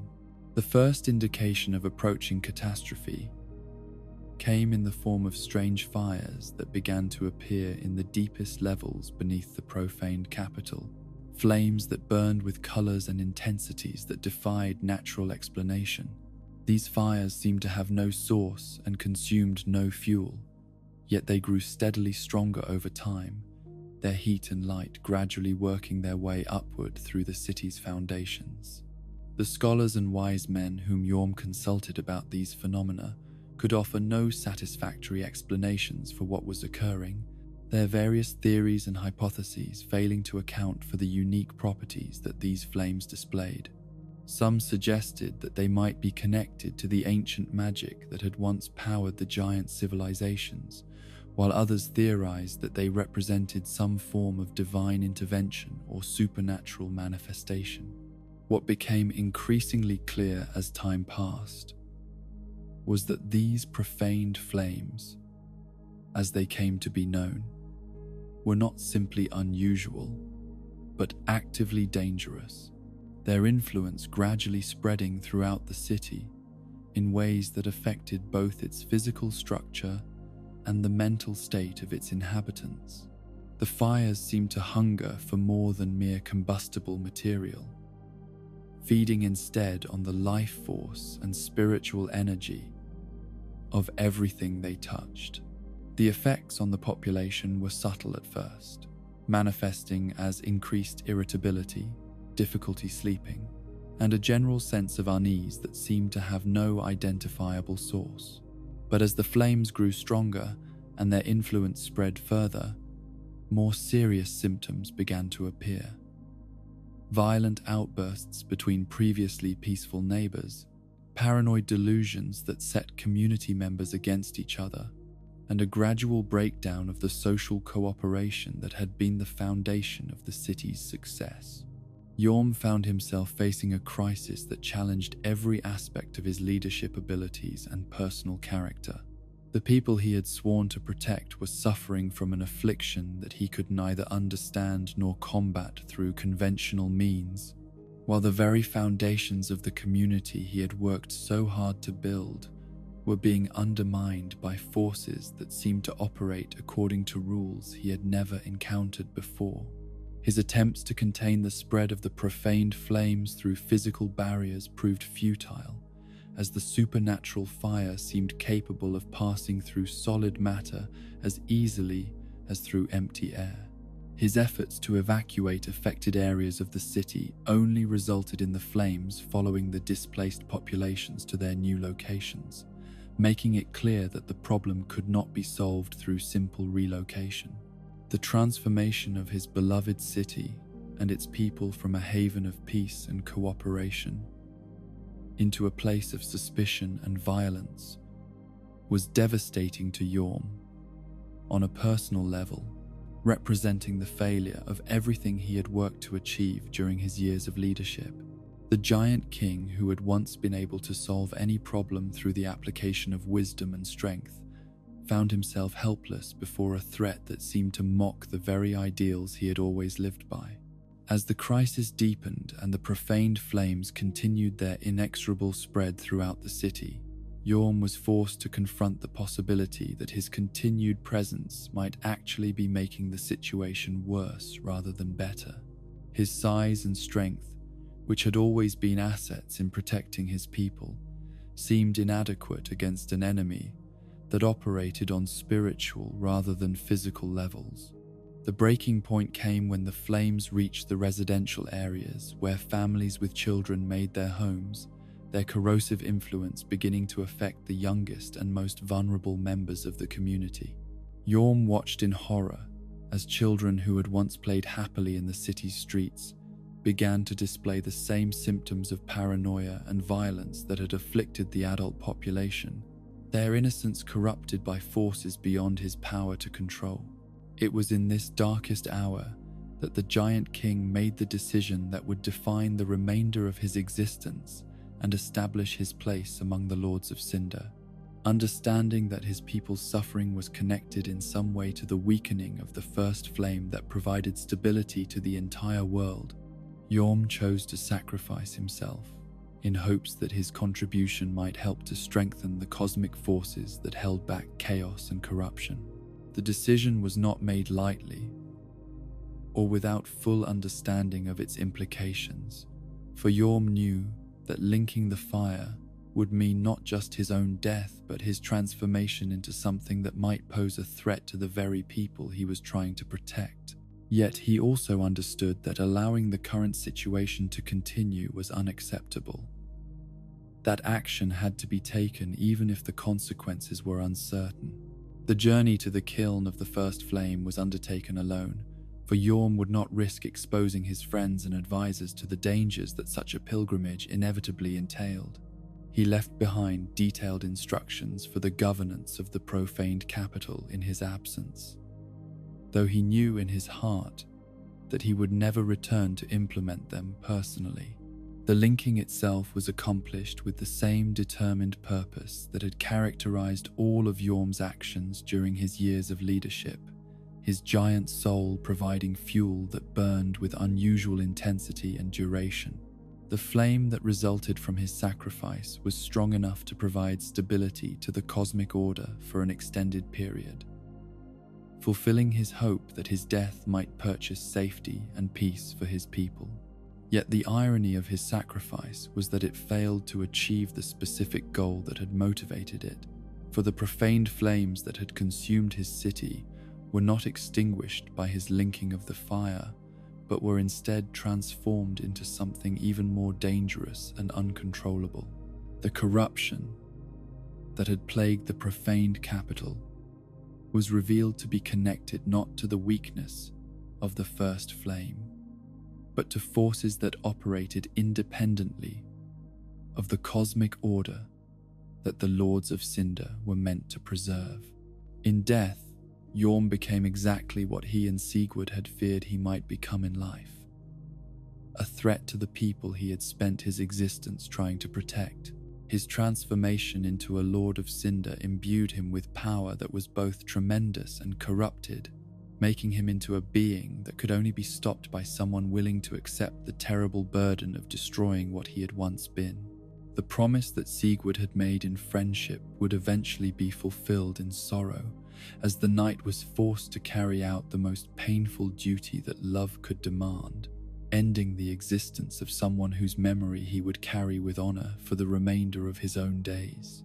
In the distant and mysterious land of Courland, whose very name echoes through the corridors of time like a whisper from ages long forgotten, there lived a scholar whose diminutive stature concealed wisdom that spanned centuries and knowledge that reached into realms where mortal understanding typically feared to tread. This was Ludleth, and his story begins not with grand gestures or mighty deeds, but with the quiet dedication of someone who understood that the most profound truths often revealed themselves to those patient enough to seek them in silence and shadow. Courland itself was a realm that existed on the periphery of the great kingdoms and empires that dominated the known world, a place where ancient traditions persisted long after they had been abandoned or forgotten in more cosmopolitan regions. The land was one of mists and ancient stones, where scholarly pursuits were valued above martial prowess, and where the pursuit of knowledge was considered the highest calling to which a mortal soul could aspire. The libraries of Courland were legendary among those who knew of their existence, vast repositories of learning that contained texts and treatises gathered from every corner of the world and preserved through methods that bordered on the miraculous.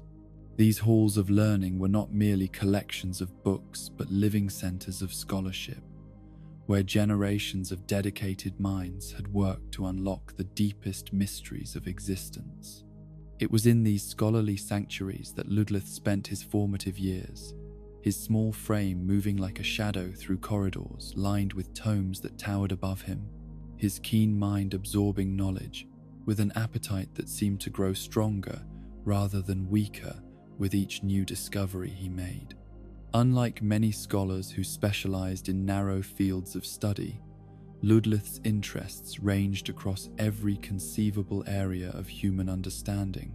He delved into the arcane mysteries of sorcery and miracle work, studying the fundamental forces that allowed mortal minds to manipulate the very fabric of reality through will and knowledge. He explored the historical chronicles that recorded the rise and fall of kingdoms, the patterns of conquest and collapse that seemed to repeat across the ages with disturbing regularity. Most significantly, he immersed himself in the philosophical and theological questions that surrounded the nature of the first flame and the cosmic order that had been established through the sacrifice of the great lords of the ancient past. These were studies that few dared to pursue with the depth and intensity that Ludleth brought to them, for they touched upon matters that challenged comfortable assumptions about the nature of divine authority and mortal purpose. The young scholar's research led him to develop theories about the linking of the fire that differed significantly from the orthodox interpretations that were promoted by the established religious and political authorities of his time, where most saw the lords of Cinder as heroes who had sacrificed themselves to preserve the natural order of things. Ludleth began to perceive a more complex pattern that suggested the entire cycle might be neither natural nor ultimately beneficial. His studies of ancient texts revealed hints that the Age of Fire itself might be an artificial extension of what should have been a natural progression towards something different, that the linking of the flame represented not preservation but prolongation of conditions that were meant to be temporary. These were dangerous ideas that challenged the fundamental assumptions upon which entire civilizations had been built. Yet Ludleth pursued these lines of inquiry with the dedication of someone who valued truth above comfort or safety, his small hands copying passages from texts so ancient that their languages had to be reconstructed through painstaking comparative analysis. He developed techniques for dating documents that allowed him to trace the evolution of ideas across centuries and millennia, revealing how concepts had been changed and modified to serve the needs of different ages and authorities. The scholar's physical appearance was as distinctive as his intellectual pursuits, for he was small even by the standards of ordinary humans, his stature so diminutive that he was often mistaken for a child by those who encountered him for the first time. Yet his eyes held depths of understanding that spoke of experiences far beyond what his apparent youth might suggest, and his voice carried the authority of someone who had spent lifetimes contemplating the deepest mysteries of existence. This unusual combination of childlike appearance and ancient wisdom made Ludleth a figure of both fascination and unease to those who knew him, for he represented something that challenged normal assumptions about the relationship between physical presence and intellectual authority. His insights were sought by scholars and rulers alike, yet his diminutive form meant that he was often underestimated or dismissed by those who could not see past surface appearances. As his reputation for wisdom and learning spread beyond the borders of Courland, Ludleth found himself drawn into larger questions about the fate of the world and the role that individual choices might play in shaping the cosmic order that governed all existence. His studies had revealed to him the true scope of the crisis that faced the world as the first flame continued its inexorable decline toward extinction. Unlike many who viewed the flame's weakening as a disaster to be prevented at any cost, Ludleth had developed a more nuanced understanding of what its extinction might represent. His research suggested that the age of dark that would follow the flame's natural death might not be the catastrophe that most feared, but rather a necessary transition toward new forms of existence that could not emerge as long as the artificial light continued to burn. Yet he also understood that the transition between ages was unlikely to be smooth or painless, that the collapse of the current order would inevitably bring suffering to countless innocent souls who had no voice in the cosmic decisions that would determine their fate. This understanding created within him a profound sense of responsibility to help shape events in ways that might minimize the harm that such transitions inevitably brought. The art of transposition, which would later become Ludleth's most famous contribution to the knowledge of his age, emerged from his studies of how souls and matter could be transformed from one state to another through the application of proper understanding and technique. This was not mere alchemy or sorcery, but something deeper and more fundamental, a technology that touched upon the very mechanisms through which the cosmos maintained its structure and order. Through painstaking experimentation and analysis, Ludleth developed methods for extracting the essential properties from objects and beings and transferring them into new forms that retained the original's most important characteristics while adapting them for different purposes. This knowledge allowed him to create weapons and tools that possessed capabilities far beyond what conventional crafting methods could achieve. The implications of transposition went far beyond mere practical applications, for the techniques involved revealed fundamental truths about the nature of existence itself. If souls and matter could be transformed so completely while retaining their essential properties, then perhaps the divisions between different forms of life were less absolute than most people believed. This philosophical insight led Ludleth to develop theories about the nature of the Lords of Cinder that differed significantly from conventional understanding, where others saw the linking of the fire as a complete transformation that destroyed the original personality and replaced it with something entirely different. Ludleth perceived a more complex process that preserved certain essential aspects of the original being while adapting them to serve new purposes. His understanding of these mechanisms made him uniquely qualified to appreciate both the sacrifices that the Lords of Cinder had made and the burdens that their transformations had placed upon them. He recognized that becoming a Lord of Cinder was not simply death followed by resurrection, but a fundamental alteration of existence that created beings who were simultaneously more and less than what they had been before. As the signs of the flame's continuing decline became impossible to ignore, even in the scholarly retreats of distant Courland, Ludleth was forced to confront the possibility that his own theoretical understanding might need to be tested through direct experience. The knowledge he had accumulated over his years of study had prepared him to understand the linking process better than perhaps anyone else alive. But understanding and experiencing were very different forms of knowledge. The decision to offer himself as fuel for the first flame was not made impulsively or out of despair, but through careful consideration of the alternatives available and the likely consequences of different courses of action. Ludleth understood better than most that the linking was at best a temporary solution that would buy time rather than solve the fundamental problems that faced the world. Yet he also recognized that time itself had value, that the years or decades that his sacrifice might purchase could be used by others to develop better solutions or to prepare for the transitions that must eventually come. His contribution would not prevent the ultimate crisis, but might delay it long enough for wiser minds to find more sustainable approaches to the challenges that faced all existence. The scholar's approach to the linking was characteristically methodical and well prepared, involving extensive study of the experiences of previous Lords of Cinder and careful analysis of the mechanisms through which the process worked.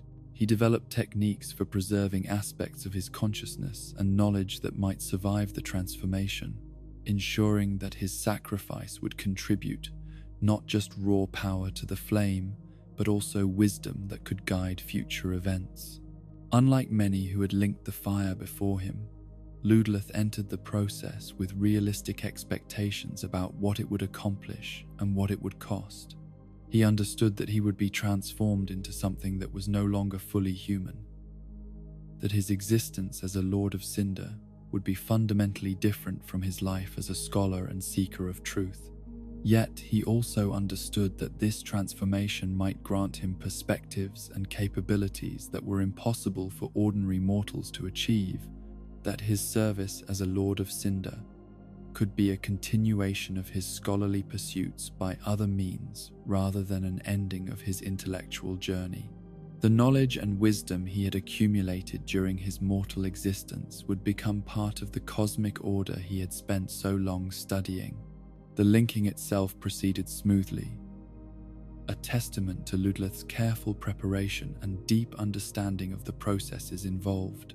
His small physical form provided less raw power than the massive souls of giants or the divine essence of gods, but the quality of his contribution was perhaps more important than its quantity.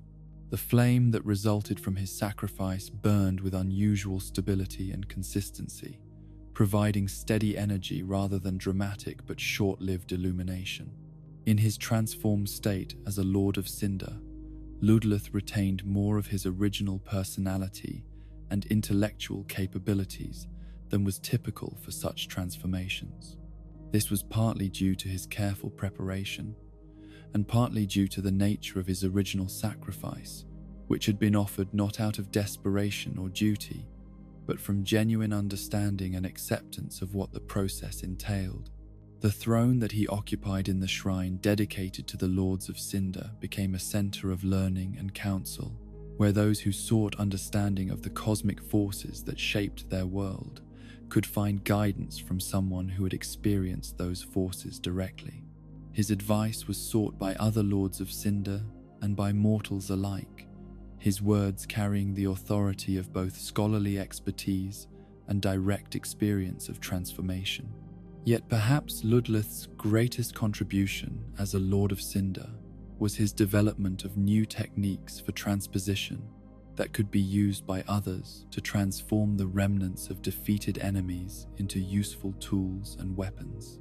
This knowledge represented a practical application of his theoretical understanding, a way of ensuring that even destruction could serve constructive purposes when properly understood and channeled. The art of transposition as taught by Ludleth allowed future heroes to extract meaningful benefit from their struggles against the forces of corruption and decay that threatened the world. Rather than simply destroying enemies and leaving their remains to rot or cause further problems, warriors could transform these remnants into instruments that would aid them in future battles against similar threats. This practical application of deep philosophical understanding represented everything that Ludleth had always believed scholarship should aspire to achieve. Knowledge that not only satisfied intellectual curiosity, but also provided tangible benefits to those who faced real challenges in the world beyond libraries and studies. His teachings ensured that the wisdom he had accumulated through lifetimes of study would continue to serve useful purposes long after his individual consciousness had been absorbed into the cosmic order. The relationship that Ludleth maintained with other Lords of Cinder was characterized by mutual respect and understanding, though it was tempered by his realistic assessment of the temporary nature of their shared condition. He understood that each linking of the fire was merely a postponement of inevitable transitions rather than a permanent solution to cosmic problems. But he also appreciated the value of the time that such postponements could provide. His counsel was particularly valued by those who struggled with the isolation and alienation that often accompanied transformation into a Lord of Cinder, for his scholarly background had given him frameworks for understanding these experiences that helped others cope with the psychological challenges of their altered existence. He served as both teacher and therapist to fellow lords who found themselves grappling with questions of identity and purpose in their transformed states. The wisdom that Ludleth shared was not limited to abstract philosophical concepts, but included practical guidance about how to maintain connection with mortal concerns and purposes, even while existing in forms that transcended normal human limitations. His own example demonstrated that transformation need not mean the complete abandonment of previous values and goals, that it was possible to serve cosmic purposes while retaining individual identity and agency. In his interactions with mortal visitors to the shrine, Ludleth maintained the same approachable demeanor that had characterized his interactions during his scholarly years, though his words now carried additional weight due to his direct experience of the forces he had previously studied only through texts and theoretical analysis. His teaching style remained patient and methodical, focused on helping others develop their own understanding rather than simply accepting his conclusions on faith. The techniques of transposition that he taught were presented not as rigid formulas to be memorized and applied mechanically, but as principles that could be adapted to different circumstances and needs. He encouraged his students to experiment and develop their own variations, understanding that knowledge grew through creative application rather than mere repetition of established methods. Yet, perhaps the most important lesson that Ludleth conveyed through both his words and his example was the value of accepting reality while working to shape it in positive directions. His transformation into a Lord of Cinder had not been undertaken out of any illusion that it would solve fundamental problems permanently, but from recognition that temporary solutions could still be worthwhile if they were pursued with realistic expectations and proper understanding. This philosophical approach to action and sacrifice represented a middle path between the despair of those who believed nothing could be done to improve the world's condition and the naive optimism of those who believed that individual actions could create permanent solutions to cosmic problems. Ludleth demonstrated that it was possible to act decisively and make meaningful sacrifices while maintaining clear-eyed understanding of both the benefits and limitations of such actions. The legacy that Ludleth created through his service as a Lord of Cinder extended far beyond the immediate contribution his sacrifice made to sustaining the first flame. His teachings about transposition provided future generations with tools that would prove invaluable in their own struggles against corruption and decay, while his example of scholarly dedication demonstrated that intellectual pursuits could lead to forms of service that transcended normal limitations. Perhaps most importantly, his story served as a reminder that wisdom and understanding could emerge from the most unlikely sources, that physical stature or conventional markers of authority were poor indicators of an individual's potential contributions to the greater good. The small scholar from distant Courland had proven that dedication to truth and careful preparation could enable anyone to play significant roles in shaping the cosmic order that governed all existence. In the end, Ludleth's transformation into a Lord of Cinder represented the culmination of a lifetime spent in pursuit of understanding, a practical application of theoretical knowledge that demonstrated the ultimate unity between scholarly inquiry and meaningful action in the world. His sacrifice was informed by wisdom rather than driven by desperation, making it perhaps the most conscious and deliberate of all the linkings that had sustained the Age of Fire across the centuries of its artificial extension. In the highest towers of Lothric Castle, where ancient stones had witnessed the rise and fall of countless generations of nobility, there was born a prince whose destiny had been written in the stars themselves long before he drew his first breath. This was Prince Lothric, and his story is one that speaks to the terrible weight of expectations, the burden of bloodlines bred for singular purpose, and the courage required to question the very foundations upon which entire civilizations have been built. The royal house of Lothric represented the culmination of centuries of careful breeding and political maneuvering, a dynasty that had been shaped through generations of marriages and alliances designed to concentrate the divine blood that flowed from the ancient gods into a single pure lineage. Every union had been calculated, every birth planned, every heir raised with the understanding that their ultimate purpose was to serve as a vessel for forces far greater than any individual mortal could comprehend. The castle itself stood as a monument to this dynastic ambition, its soaring spires reaching toward heaven as if to physically bridge the gap between the mortal realm and the divine spheres from which the royal family claimed their authority. The architecture spoke of power that transcended mere worldly concerns, its foundations extending deep into the earth, while its highest towers seemed to pierce the very veil between different planes of existence. Within these walls, surrounded by tapestries that depicted the genealogies of gods and the achievements of legendary heroes, Prince Lothric spent his earliest years immersed in an atmosphere of expectation and destiny that would have crushed the spirits of lesser beings. From the moment he could walk, he was attended by tutors and advisors whose sole purpose was to prepare him for the role he was expected to play in the cosmic drama that governed the fate of the world. The education that Lothric received was unlike anything provided to ordinary princes, for it encompassed not merely the practical skills of rulership and statecraft, but also the deepest mysteries of divine magic and cosmic purpose.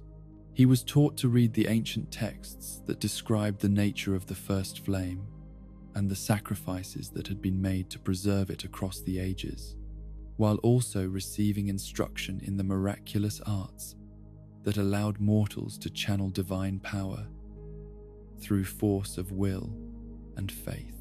His tutors included some of the greatest scholars and holy men of the age, figures whose understanding of theological and philosophical matters had been refined through lifetimes of study and contemplation. Yet even these learned men approached their royal student with a mixture of reverence and unease, for they understood that they were preparing someone whose ultimate destiny would transcend anything they themselves had experienced or could fully comprehend. The young prince demonstrated remarkable aptitude for both scholarly pursuits and the practical application of divine magic, his keen mind absorbing complex theological concepts, while his natural talent for miracles manifested at an unusually early age. By the time he reached adolescence, Lothric could perform feats of magical healing and divine intervention that would have been considered remarkable in seasoned clerics with decades of experience. Yet perhaps the most significant aspect of Lothric's character was not his intellectual brilliance or his magical capabilities, but the deep bond that connected him to his elder brother Lorien. This relationship transcended the normal affection that might exist between siblings, representing something that approached mystical union between two souls that seemed to complement and complete each other in ways that defied easy explanation. Lorien was everything that traditional concepts of knighthood suggested a royal heir should be: physically powerful, martially skilled, and possessed of the kind of courage that inspired others to follow him into battles against impossible odds. His reputation as a warrior had been established through campaigns against demons and dragons, conflicts where his sword had carved legends from the ranks of enemies that lesser men would not have dared to face.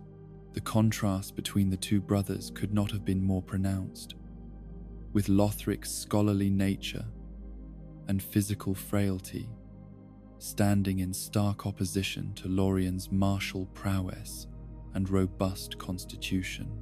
Yet this difference seemed to create a form of harmony rather than competition, as if the two had been designed to function as complementary aspects of a single, greater whole. The education that both brothers received emphasized not only their individual roles and responsibilities, but also the ways in which their different strengths could be combined to serve purposes that neither could accomplish alone.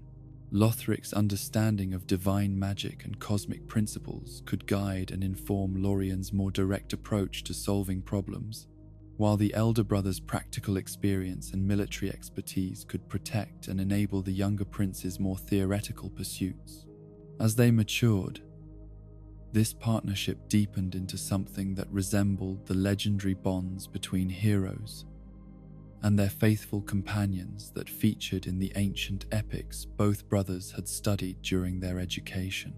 They became inseparable, each one's presence seeming to enhance and amplify the other's natural capabilities in ways that suggested their connection operated on levels beyond normal fraternal affection. Yet it was precisely because their bond was so deep and meaningful that the curse that eventually claimed them both was so particularly cruel and devastating. The magical affliction that struck the royal family was unlike anything recorded in the annals of medical or theological knowledge, a supernatural malady that seemed designed specifically to exploit the strength of the connection between the two brothers by making it into a source of mutual suffering. The curse manifested first as a gradual weakening in Lothric's already delicate constitution, a progressive deterioration that sapped his physical strength while leaving his mental faculties and magical abilities largely unaffected. Yet, as his condition worsened, it became apparent that Lorien was somehow sharing in his younger brother's suffering, experiencing sympathetic symptoms that grew more severe as Lothric's own affliction progressed. The royal physicians and court wizards who were summoned to treat the princes could offer no explanations for what was occurring, their various theories and proposed remedies proving utterly ineffective against a condition that seemed to operate according to supernatural rules rather than natural law. The curse appeared to be feeding on the very bond that made the brothers so effective as partners, using their love and loyalty as a pathway through which suffering could spread from one to the other. As Lothric's physical condition continued to deteriorate, Lorien made the decision that would define the remainder of both their lives, choosing to accept a greater share of the curse's burden in hopes of preserving his younger brother's ability to fulfill the destiny for which he had been bred. The elder prince used his knowledge of miraculous arts to perform a ritual that transferred much of Lothric's physical suffering to himself, though at a cost that proved to be higher than either brother had anticipated. The transference succeeded in stabilizing Lothric's condition and preserving his magical abilities, but it left Lorien unable to speak and barely capable of movement without magical assistance. The warrior who had once been renowned for his prowess on the battlefield became a silent, crippled figure whose continued existence depended entirely on his younger brother's miraculous interventions and constant care. Yet, despite the terrible price that this sacrifice demanded, Lorien never showed any sign of regretting his decision or resenting the burden it placed upon both of them. His devotion to Lothric remained absolute, his presence serving as both protection and comfort for a younger brother who now carried the weight of knowledge about what such love could cost when fate demanded payment for the bonds that connected souls across the barriers of individual existence. The transformation of their relationship from one of mutual support to one of absolute dependence created new dynamics that tested both brothers in ways that their privileged upbringing had never prepared them to handle. Lothric found himself responsible not only for his own well-being, but also for sustaining the life of someone who had sacrificed everything for his benefit, while Lorien was forced to accept a level of helplessness that would have been unthinkable during his years as an active warrior. Yet rather than driving them apart, these new challenges seemed to deepen their connection even further, creating forms of communication, an understanding that transcended the need for conventional speech or physical interaction. They developed ways of sharing thoughts and emotions that operated through their magical bond, allowing them to maintain the partnership that had always been central to both their identities, even as the physical basis for that partnership was fundamentally altered. It was during this period of adjustment and adaptation that Lothric began to develop the philosophical perspectives that would eventually lead him to reject the destiny that had been planned for him since before his birth. His studies of ancient texts and theological principles, combined with his direct experience of how suffering could be shared between souls that were truly connected, led him to question fundamental assumptions about the nature of sacrifice and the justice of systems that demanded such payments from individuals who had never consented to participate in them. The more deeply Lothric delved into the history and theology surrounding the linking of the first flame, the more troubled he became by what he discovered about the true nature of the cosmic order that his sacrifice was meant to preserve.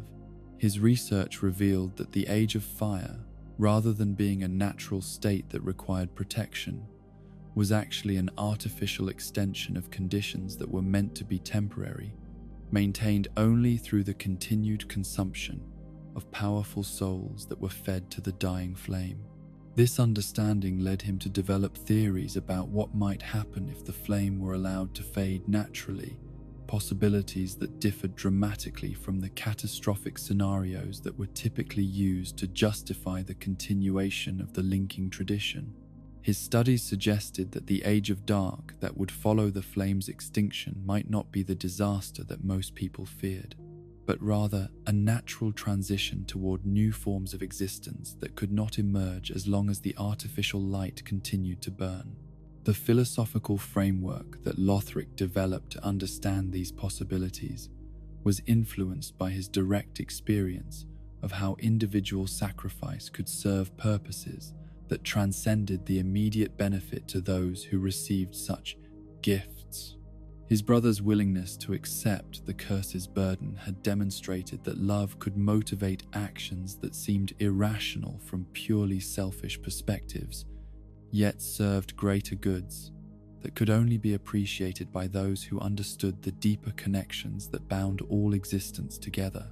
Yet, this same understanding led Lothric to question whether the cosmic order that demanded his sacrifice truly deserved the loyalty and service that countless generations of heroes had provided to it.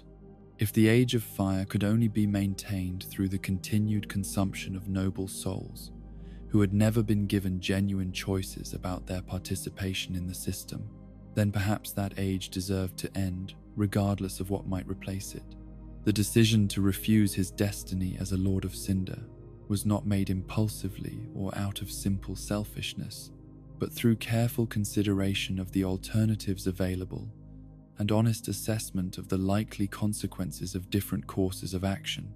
Lothric understood that his refusal would accelerate the flame's decline and potentially bring about the very changes that the linking tradition was designed to prevent. But he also believed that such changes might ultimately prove beneficial if they led to systems that did not require constant sacrifice from unwilling participants. The prince's refusal to link the fire created a crisis that extended far beyond the immediate implications for the cosmic order, representing a fundamental challenge to the authority and legitimacy of the entire system that had governed the world for ages. If someone who had been specifically bred and trained for the linking could reject that purpose after careful consideration of its implications, then perhaps the entire tradition needed to be reconsidered by those who had the power to change it. Yet Lothric's rebellion was not an act of pure defiance or destruction, but rather a form of philosophical resistance that sought to create space for different possibilities to emerge. By refusing to participate in a system that he believed to be fundamentally unjust, he hoped to force others to confront questions that had been avoided for too long, and to consider alternatives that had been dismissed without proper examination. The isolation that resulted from his refusal was profound and painful, cutting him off from the community of scholars and advisors who had shaped his education, and leaving him with only his brother's silent companionship as comfort against the weight of being seen as a traitor to everything his bloodline represented. Yet he accepted this isolation as the price that had to be paid for maintaining intellectual and moral integrity in the face of pressures that sought to reduce him to nothing more than fuel for cosmic forces he did not believe deserved such service. The magical abilities that Lothric had developed during his years of study proved essential for maintaining both his own existence and his brother's survival in their state of exile within their own castle. His mastery of teleportation allowed him to move Lorien despite the Elder Prince's physical limitations, while his healing powers provided the constant medical intervention that their cursed condition required. Perhaps more importantly, his understanding of miraculous arts allowed him to create protective barriers that shielded both brothers from the various attempts that were made to force them to fulfill the roles they had rejected. The castle itself became a fortress not just of stone and mortar, but of magical defenses that reflected Lothric's determination to maintain his independence, regardless of the external pressures that sought to compel his compliance. The relationship between the two brothers evolved during their years of isolation into something that represented both the best and most tragic aspects of love and loyalty carried to their ultimate extremes. Lorien's continued devotion despite his suffering demonstrated the possibility of selfless service that transcended personal cost, while Lothric's care for his brother showed that philosophical principles need not eliminate compassion for individuals who had made different choices. Yet their situation also illustrated the terrible prices that could be demanded when individual conscience came into conflict with cosmic necessity. The ways in which the refusal to participate in unjust systems could create forms of suffering that affected not only those who made such choices, but also those who loved them. The curse that bound them together ensured that neither could escape the consequences of decisions that had been made with the best of intentions, but in circumstances that offered no perfect solutions. As the years passed and the signs of the flame's continuing decline became impossible to ignore, Lothric's refusal to link the fire took on increasingly desperate dimensions. What had begun as philosophical resistance based on careful analysis of alternatives gradually became a form of passive resistance against forces that seemed determined to claim his sacrifice, regardless of his personal wishes or moral objections. The prince, who had once hoped to create space for new possibilities through his refusal, found himself instead trapped in a form of eternal adolescence, unable to grow or change beyond the patterns established during his initial act of rebellion. His castle became not just a refuge but a prison, its walls containing not just his body but his development as both scholar and individual. The magical bond that connected him to Lorien, which had once been a source of strength and comfort, became increasingly a reminder of the costs that his choices had imposed on someone who had never been consulted about their implications. The elder brother's silent presence served as both protection and reproach, a constant testimony to love that had been repaid with suffering that could never be adequately acknowledged or repaid. Yet even in this state of seemingly hopeless stalemate, Lothric maintained his conviction that his refusal had been justified by principles that transcended immediate practical considerations. His study of ancient texts continued, his magical abilities grew stronger, and his understanding of the cosmic forces at work in the world deepened in ways that might eventually prove valuable to others who faced similar choices about their participation in systems that demanded ultimate sacrifice.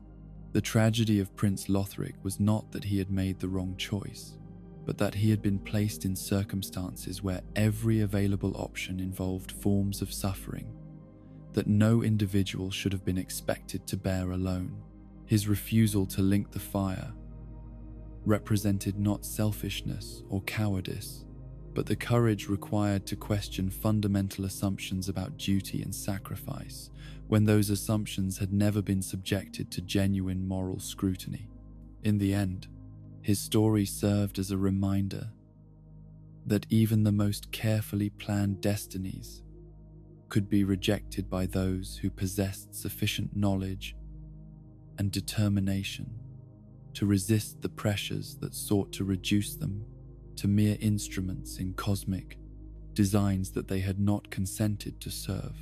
In the deepest chambers of the kiln of the first flame, where the accumulated ashes of ages past drift like snow that never settles, and the very air burns with the residual power of countless sacrifices, there exists a being that defies easy comprehension or classification.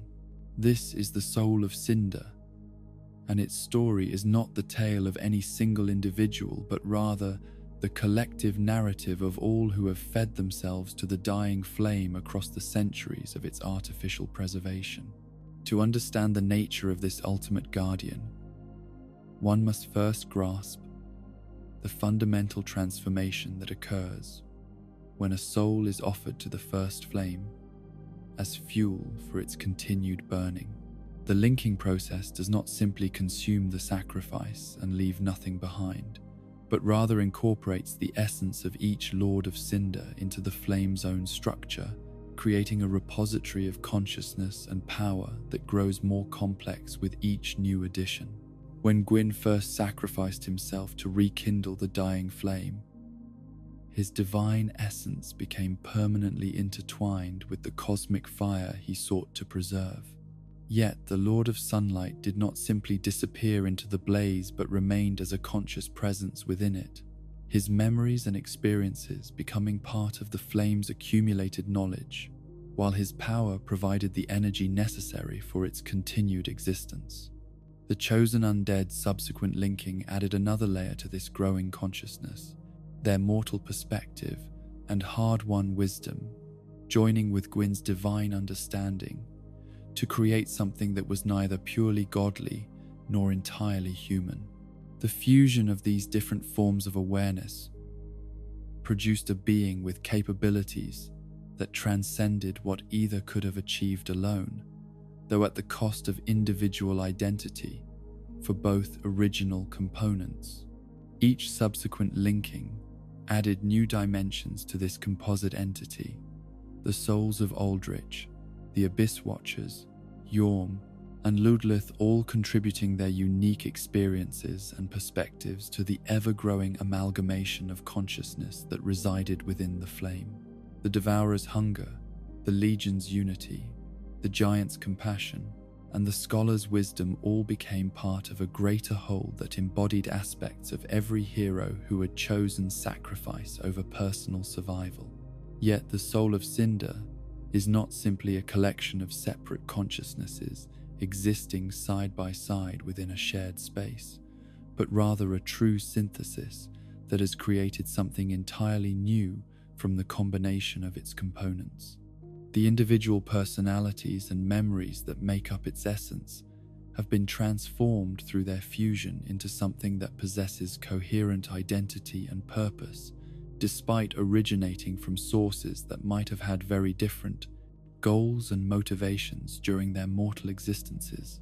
This synthetic being serves as the ultimate guardian of the first flame, a protector whose dedication to its duty transcends any personal considerations or individual desires that its component souls might have once possessed. Its sole purpose is to test those who would claim the right to link the fire, ensuring through combat that only the truly worthy are permitted to add their own essence to the cosmic conflagration that maintains the Age of Fire. The soul of Cinder's approach to this testing is both comprehensive and adaptive, drawing upon the accumulated combat experience and magical knowledge of every lord who has contributed to its formation. It can fight with Gwyn's divine lightning, wield sorceries that echo the Witch of Izalith's mastery of flame, demonstrate the disciplined coordination that characterized the Abyss Watchers, or employ any of countless other techniques that have been preserved within the collective memory of the flame. This versatility makes the soul of Cinder perhaps the most formidable opponent that any challenger could possibly face, for it possesses not only tremendous power but also the strategic knowledge and tactical experience of every great warrior who has ever linked the fire. It understands the strengths and weaknesses of virtually every fighting style, the counters to most magical techniques, and the psychological pressures that can break even the most determined opponents. Yet, the soul of Cinder's greatest strength may also represent its most profound tragedy, for the very synthesis that grants it such incredible capabilities has also stripped away much of what made its component souls unique and valuable as individuals. The personalities and quirks that once defined heroes like Yorm or Ludleth have been subsumed into a greater whole that serves cosmic purposes rather than personal ones. The being that emerges from this fusion is emotionless in ways that its original components never were, driven by duty rather than passion, dedication rather than love. It fights not because it enjoys combat or seeks glory, but because testing challenges is simply what it exists to do, the fundamental purpose that gives meaning to its artificial existence within the flame. This emotional emptiness is perhaps most evident in the way the soul of Cinder conducts its battles, approaching each encounter with the same methodical precision, regardless of who its opponent might be or what their motivations for challenging the flame might be. It shows no anger toward those who seek to claim the fire, no sadness at the necessity of destroying them if they prove unworthy, no joy in victory or regret in defeat. The arena where these tests take place has been shaped by the power of countless linkings into something that exists partially outside normal space and time, a circular platform suspended in a void of ash and fire, where the laws of physics operate according to different principles than those that govern the ordinary world. Here, surrounded by the accumulated detritus of every sacrifice ever made to the flame, the soul of Cinder awaits each new challenger with patience that spans centuries. The weapons and armor that the soul of Cinder manifests during combat are not physical objects in any conventional sense, but rather expressions of its composite nature made manifest through will and memory. It can summon the curved sword that once belonged to a legendary warrior, the staff that channeled the sorceries of ancient mages, or the sacred chime that focused the miracles of devoted clerics, each implement carrying with it the full expertise of its original wielder. When facing opponents who demonstrate particular combat styles or magical affinities, the soul of Cinder adapts its approach by drawing more heavily upon the memories and experiences of whichever component soul is most suited to countering such techniques. A challenger who relies primarily on sorcery might find themselves facing an opponent who fights with the precision and knowledge of the greatest mage warriors who ever linked the fire, while one who depends on raw physical strength might encounter techniques perfected by heroes who specialized in such approaches. This adaptability extends beyond mere combat techniques to encompass psychological and strategic dimensions as well, for the soul of Cinder possesses the accumulated wisdom of every Lord of Cinder who has ever faced the choice between personal desire and cosmic duty. It understands the doubts and fears that drive challengers to seek the flame, the hopes and dreams that motivate them to risk everything in pursuit of power beyond mortal comprehension. Yet this understanding is entirely intellectual rather than emotional, for the soul of Cinder no longer possesses the capacity for empathy or compassion that might once have characterized its component souls during their mortal existences. It can recognize and exploit psychological weaknesses without feeling any sympathy for those who suffer from such vulnerabilities, treating emotional manipulation as simply another tool in its comprehensive arsenal of testing methods. The most devastating technique in the soul of Cinder's repertoire is its ability to assume the fighting style and even the partial appearance of Gwyn himself, drawing so heavily upon the Lord of Sunlight's essence that it temporarily becomes something approaching a recreation of the god in his prime. This transformation typically occurs only when a challenger has proven themselves worthy of the flame's full attention, serving as both ultimate test and final tribute to the deity whose sacrifice began the entire tradition of linking. When manifesting this aspect of its nature, the soul of Cinder fights with a desperation and fury that contrasts sharply with its usual methodical approach, as if the memory of Gwyn's original fear and determination has temporarily overwhelmed the synthetic being's normal emotional emptiness. The lightning that crackles around its form burns with the same divine authority that once commanded the respect and obedience of dragons, while its movements carry echoes of the grace and power that made the Lord of Sunlight a figure of legend. Yet even this transformation is ultimately artificial, a performance rather than genuine emotional expression, for the soul of Cinder lacks the personal investment that once drove Gwyn to sacrifice himself for the preservation of his vision of order. The desperation it displays is remembered rather than felt.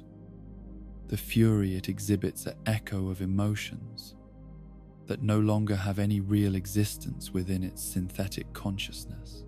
The tragedy of this ultimate transformation lies not in its power, but in its emptiness, the way it demonstrates how even the most profound personal sacrifices can be reduced to mere technique when filtered through enough layers of abstraction and synthesis. The god who once burned himself to preserve the world he loved has become nothing more than a fighting style to be employed when circumstances warrant such measures.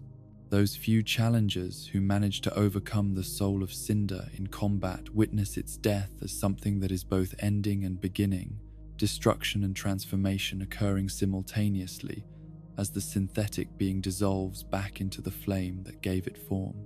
Yet this dissolution is not truly death in any conventional sense, for the consciousness and experiences that made up the soul of Cinder do not disappear, but rather return to the flame's structure, waiting to be reborn in new configurations when the next linking eventually occurs. The cycle that governs the soul of Cinder's existence is thus one of eternal repetition without genuine development, consciousness that persists across ages but never grows or changes in any meaningful way. Each death and rebirth brings it back exactly as it was before, with the same knowledge, the same capabilities, and the same fundamental emptiness that characterizes its synthetic nature. This cyclical existence serves as perhaps the starkest illustration of what the linking tradition ultimately represents: the reduction of individual heroism and personal sacrifice to mere fuel for a cosmic machine that perpetuates itself without regard for the meaning or value of what it consumes. The greatest heroes of every age become nothing more than components in a system that transforms their unique contributions into standardized outputs designed to serve predetermined functions.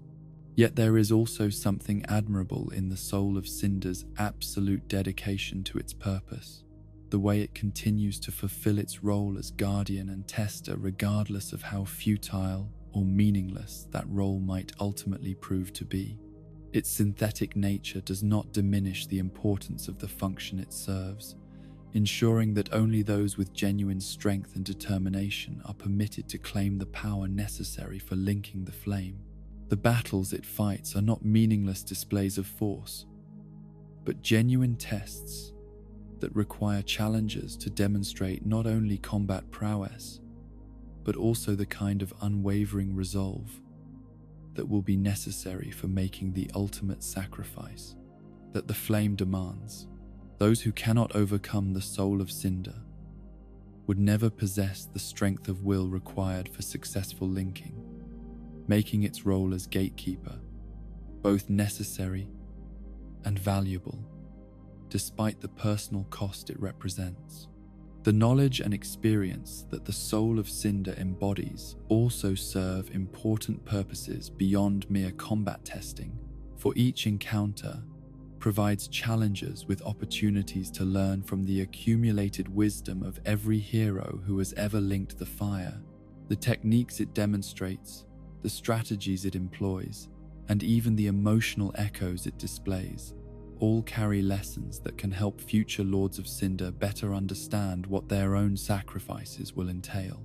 In this sense, the soul of Cinder serves as both obstacle and teacher, guardian and guide, enemy and mentor, to those who seek to follow in the footsteps of the legendary heroes whose essence it incorporates.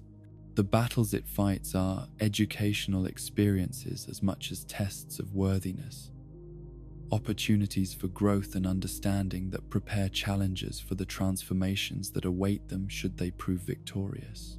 The ultimate irony of the soul of Cinder's existence is that its greatest service to the cosmic order it protects may lie not in preventing unworthy challengers from reaching the flame, but in demonstrating through its own example what the linking process ultimately costs those who participate in it. The emptiness and synthesis that characterize its nature serve as warnings about the price of such sacrifice, reminders that even the most noble intentions can be transformed into something mechanical and impersonal when filtered through cosmic forces that operate beyond human scale or understanding. Yet even this warning function is performed without consciousness or intent, for the soul of Cinder lacks the self-awareness necessary to understand its own tragic nature or the lessons its existence might teach to others. It simply is what it has become, a perfect expression of duty, divorced from personal meaning, service rendered without hope of reward or recognition, dedication that transcends individual identity because it has consumed that identity entirely. In the end, the soul of Cinder represents both the ultimate achievement and the ultimate failure of the linking tradition. The perfect guardian whose perfection is also its tragedy, the synthesis of all heroes that preserves their power while erasing everything that made them heroic in the first place. It stands as testament to the possibility of transcending individual limitations through collective effort, while also serving as a warning about what such transcendence might ultimately cost those who seek it. In the vast archives beneath the cemetery of untended graves, where the bones of countless unnamed souls rest in forgotten silence, and the very stones weep with the moisture of ages past, there lie records of those who were chosen for greatness, but could not bear the weight of their destiny. These are the unkindled ash, and their story begins not with triumph but with failure, not with the glory of successful sacrifice, but with the bitter taste of inadequacy in the face of cosmic expectation.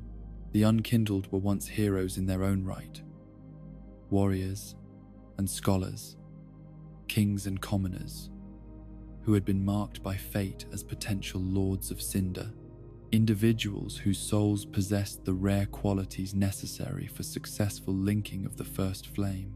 They had demonstrated courage in the face of impossible odds, wisdom in navigating complex moral choices, and the kind of selfless dedication that marked them as worthy successors to the great champions who had linked the fire in ages past. Yet when the moment came for them to fulfill their destiny, to walk into the heart of the kiln and offer themselves as fuel for the dying flame, something went wrong. Perhaps they hesitated at the crucial moment, their resolve faltering in the face of the ultimate sacrifice. Perhaps their souls, despite all their apparent strength and nobility, proved insufficient to fully kindle the cosmic fire that required such tremendous spiritual energy to maintain its artificial existence. Whatever the specific cause of their failure, the result was always the same. Instead of becoming lords of Cinder, whose sacrifice would sustain the age of fire for another cycle, they were reduced to ash without achieving the transformation that would have made their deaths meaningful. Their bodies crumbled to dust, their souls scattered to the winds, their names forgotten by all, save the most diligent keepers of ancient records. This failure was not merely a personal tragedy for those who experienced it, but a cosmic catastrophe that left the first flame even weaker than it had been before their attempted linking. The flame had consumed their essence without gaining the sustenance it desperately needed, like a starving man eating food that provides no nourishment, growing ever weaker despite the apparent act of feeding. Yet the cosmos operates according to principles that transcend simple success and failure, and the unkindled ash were not permitted the peaceful oblivion that their failed sacrifice might have seemed to earn. Instead, they found themselves caught in a liminal state between life and death, their consciousness preserved in forms that were neither fully alive nor completely extinct, waiting in darkness for a summons that might never come. The call that eventually awakened them came not from any earthly authority, but from the tolling of bells that resonated across dimensions, a sound that penetrated the void, where failed souls drift in eternal uncertainty. These were the bells of awakening, rung in desperate acknowledgement that the traditional methods of maintaining the Age of Fire were no longer sufficient to prevent the final extinction of the cosmic order that had governed existence for millennia. When the unkindled ash rose from their graves at the sound of these bells, they found themselves in a world that had been fundamentally changed by the approaching end of the Age of Fire.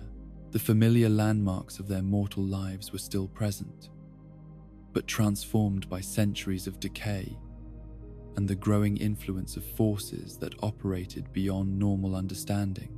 The shrine that served as their gathering place was tended by a mysterious figure known only as the Firekeeper, whose eyes had been removed in accordance with ancient traditions that spoke of the danger of allowing those who served the flame to see too much of its true nature. This woman, whose identity and origins remained shrouded in mystery, possessed knowledge that seemed to transcend anything that could be gained through normal study or experience. The Firekeeper's understanding of the cosmic forces that governed the linking tradition was both profound and troubling, for she knew secrets that challenged fundamental assumptions about the nature of the flame and the purpose it served. Yet she also understood the terrible weight of responsibility that rested upon the unkindled ash, the burden of being called back from death to attempt once more what they had already failed to achieve. Her guidance was both compassionate and practical, offering the returned heroes whatever knowledge and assistance they might need, while avoiding any attempt to influence their ultimate choices about how to respond to their second chance at greatness. She understood that the decisions they would eventually be forced to make were too important to be shaped by the opinions or preferences of others, no matter how well-intentioned such influence might be. The world that the unkindled ash found themselves exploring was one where the normal boundaries between different states of existence had begun to break down under the pressure of the flame's approaching extinction. Time itself seemed to flow differently in various locations, with some areas trapped in endless loops of repetition, while others experienced rapid acceleration through cycles of growth and decay that should have taken centuries to complete. The Lords of Cinder, who had successfully linked the flame in previous ages, were no longer resting peacefully in whatever realm awaited such heroes after their sacrifice, but had instead been awakened and returned to the world in forms that reflected both their former glory and the corruption that had claimed them during their extended existence as guardians of cosmic order. These legendary figures now wandered the earth as challenges to be overcome, rather than examples to be emulated.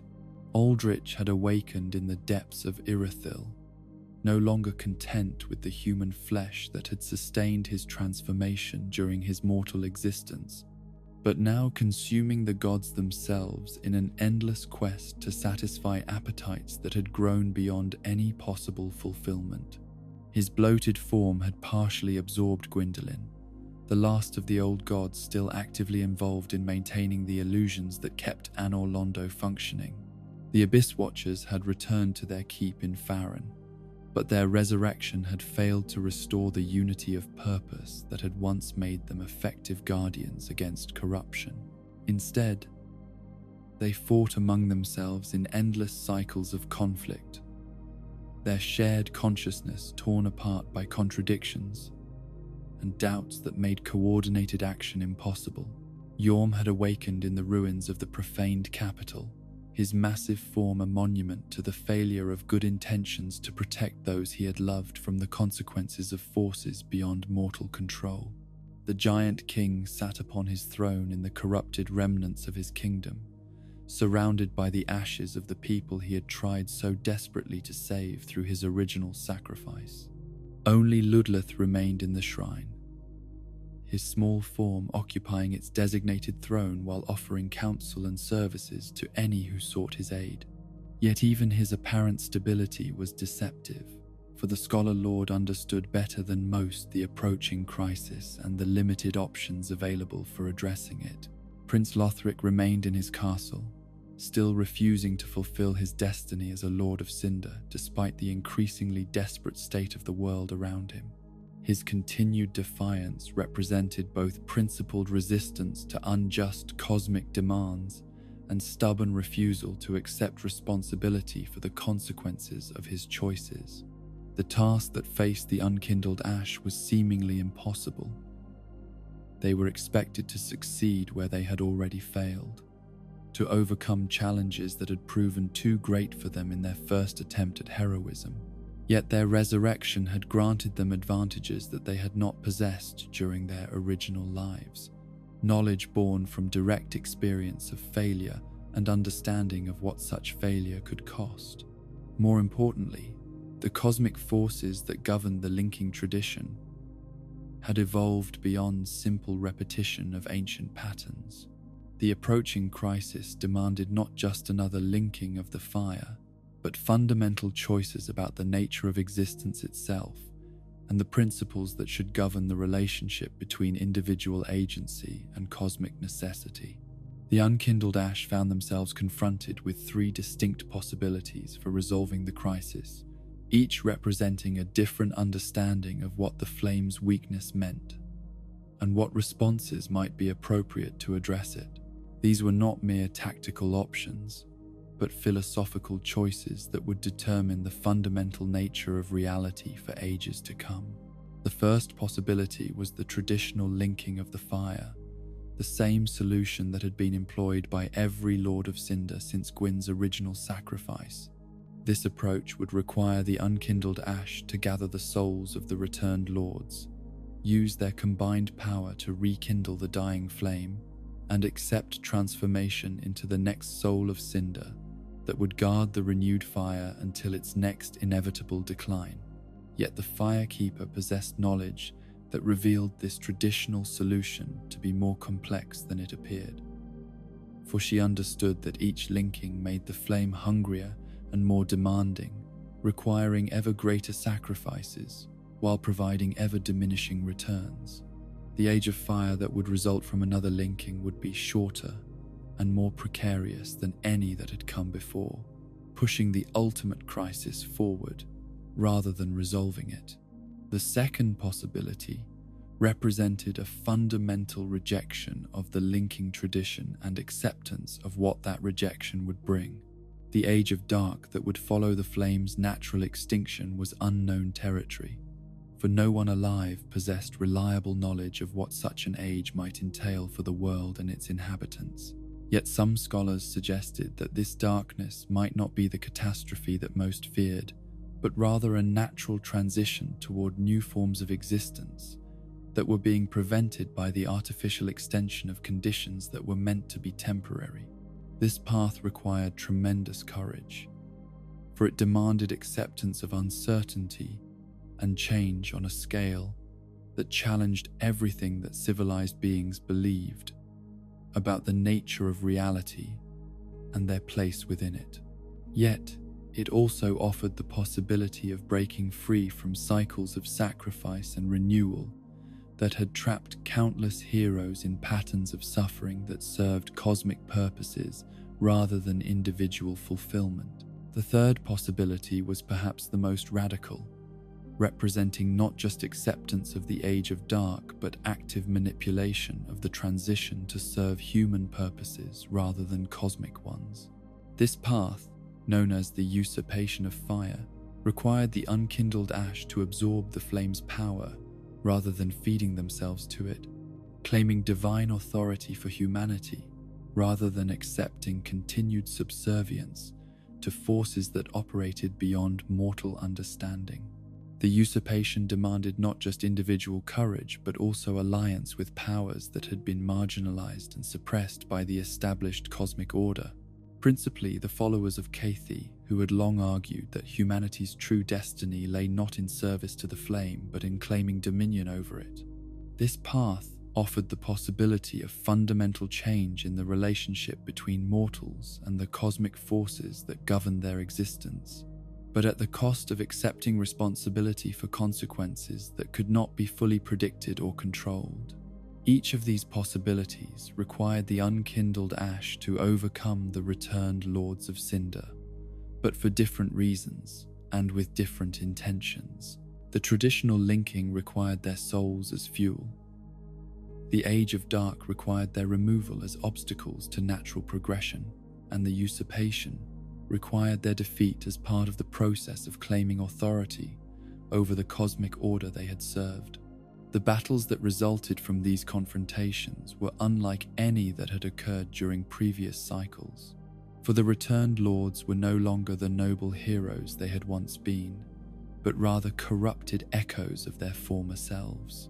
Victory against them required not just martial prowess, but also understanding of how good intentions could be transformed into obstacles to progress when they became divorced from the changing needs of the world they were meant to serve. Aldrich's defeat required confronting the horror of appetite unchecked by wisdom or restraint, demonstrating that even the most profound spiritual hunger could become destructive when it lost connection to any purpose beyond its own satisfaction. The battle against his bloated form was as much a lesson in the dangers of desire without limits as it was a test of combat skill. The Abyss Watcher's destruction served as a reminder of how unity of purpose could become rigidity that prevented necessary adaptation to changing circumstances.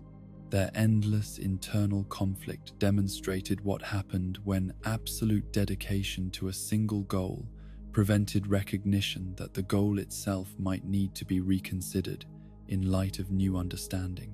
Yorm's death was perhaps the most tragic, requiring the fulfillment of ancient promises made in friendship, but now serving purposes that the original promises could never have anticipated. The Giant King's defeat illustrated how even the most selfless sacrifices could become obstacles to progress when the context that gave them meaning had fundamentally changed. The ultimate confrontation with the soul of Cinder represented a battle not just against a powerful enemy, but against the accumulated weight of tradition itself, the entire history of the linking cycle embodied in a single synthetic being whose existence served purposes that had perhaps outlived their usefulness. Victory required demonstrating that individual agency could overcome even the most established cosmic patterns when it was guided by sufficient understanding and determination. Yet perhaps the most crucial battle was not against any external enemy, but against the unkindled Ash's own history of failure, their need to overcome the psychological barriers that had prevented their success during their original attempt at heroism. The knowledge that they had already failed once at the ultimate test created doubts and hesitations that could prove more dangerous than any physical opponent. The Firekeeper's final revelation, shared only with those who had proven themselves worthy of such dangerous knowledge, was that the flame itself might not be the benevolent force that centuries of tradition had claimed it to be. Her understanding suggested that the cosmic fire was actually a form of prison that prevented natural development and growth, maintaining artificial stability at the cost of genuine evolution and change. This knowledge transformed the choice between the three possible endings from a decision about tactics into a fundamental question about the nature of existence itself and the proper relationship between stability and growth, tradition and innovation, cosmic order and individual agency.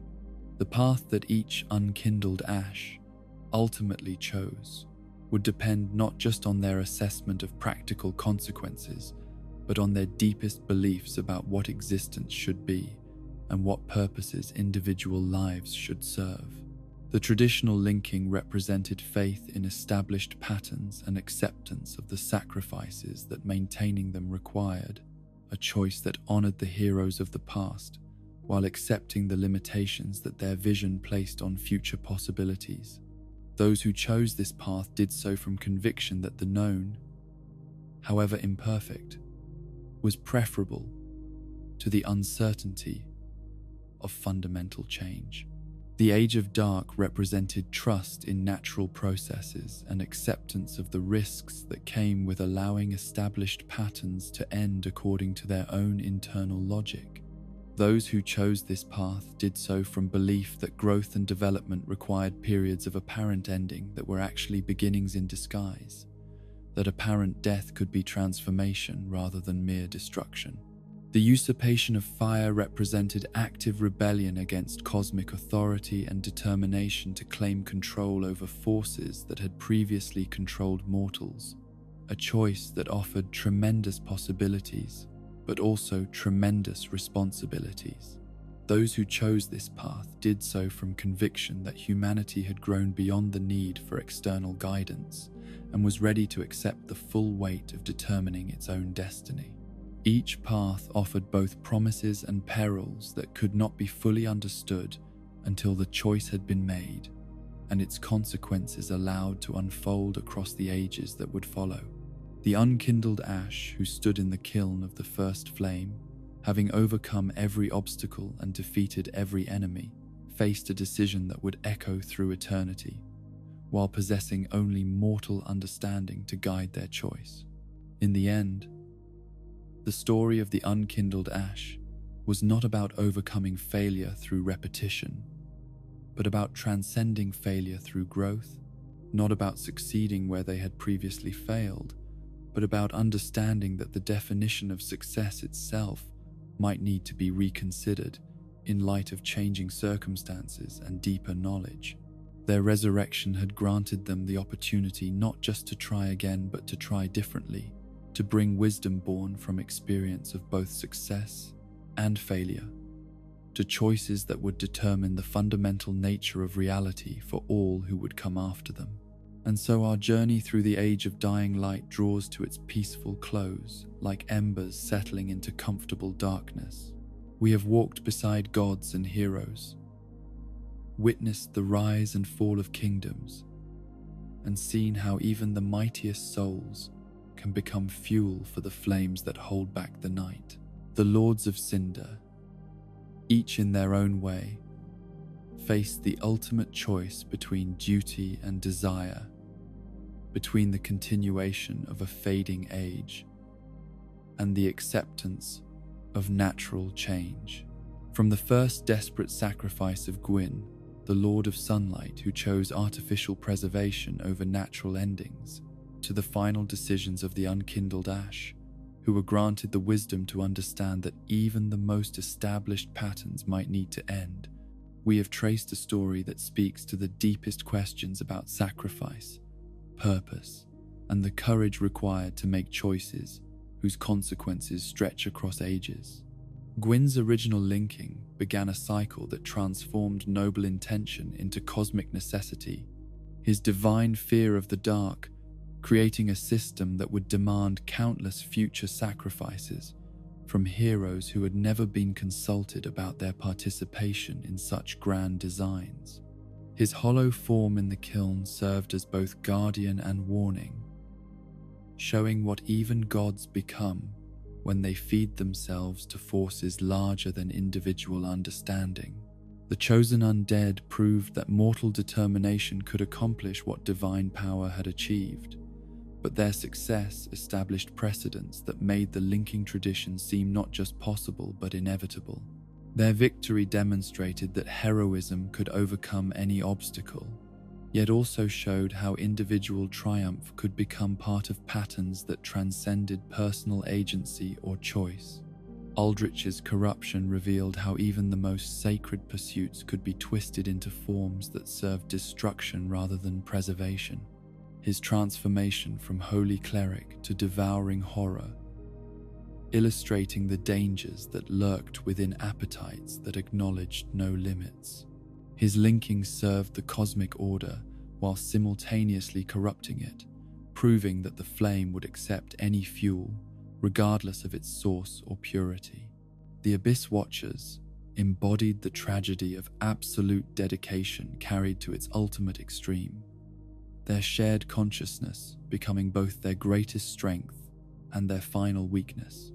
Their sacrifice showed how unity of purpose could transcend individual limitations, while also demonstrating the prices that such transcendence might demand from those who achieved it.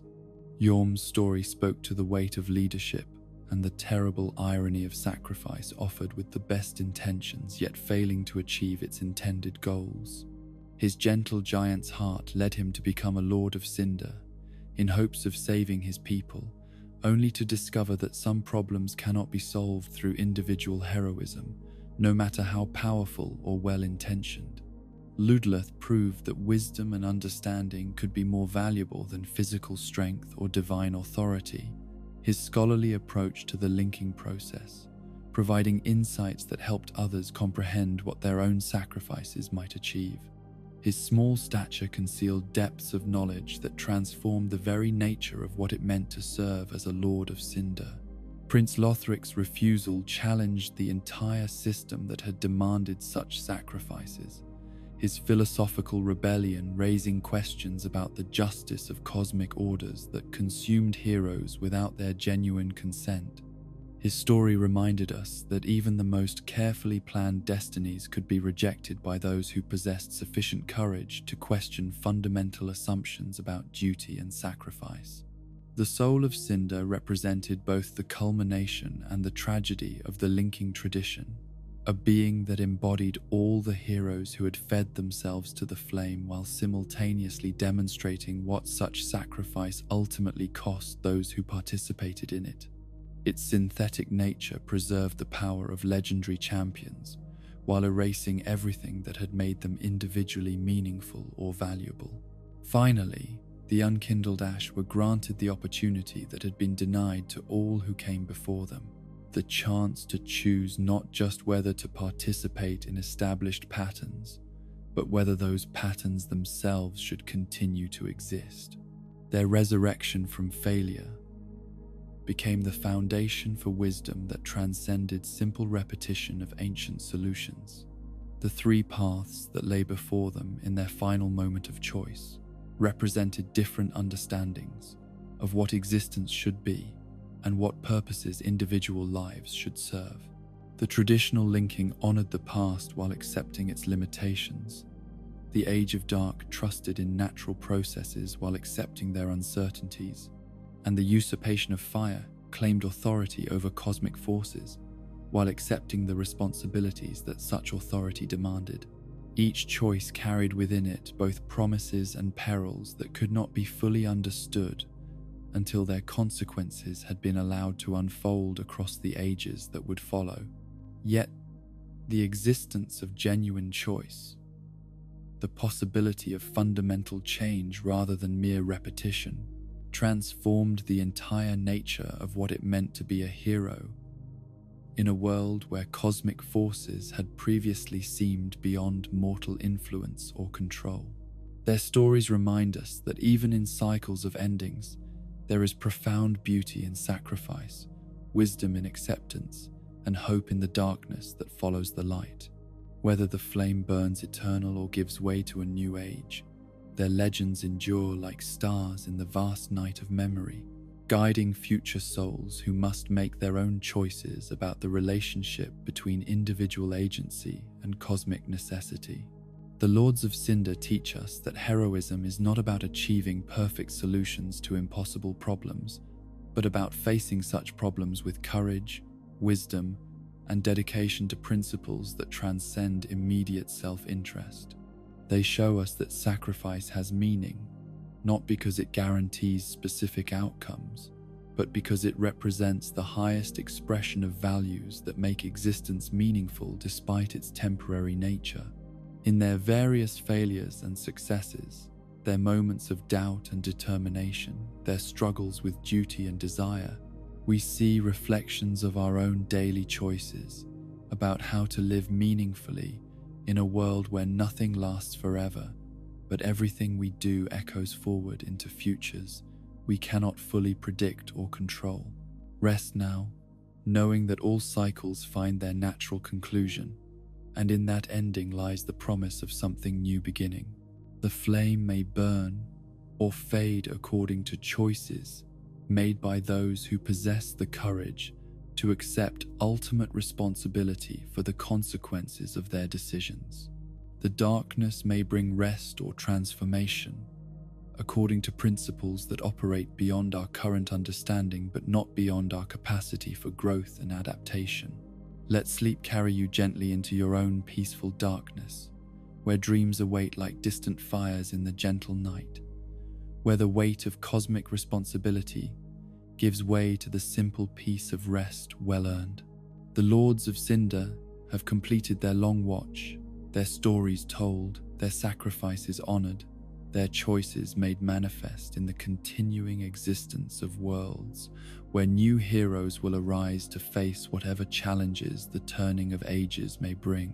Close your eyes now and drift away on currents of contemplation that flow like rivers toward oceans of understanding, where all individual stories merge into the greater narrative of existence itself, where every ending becomes a beginning, and every sacrifice plants seeds for gardens that will bloom in ages yet to come.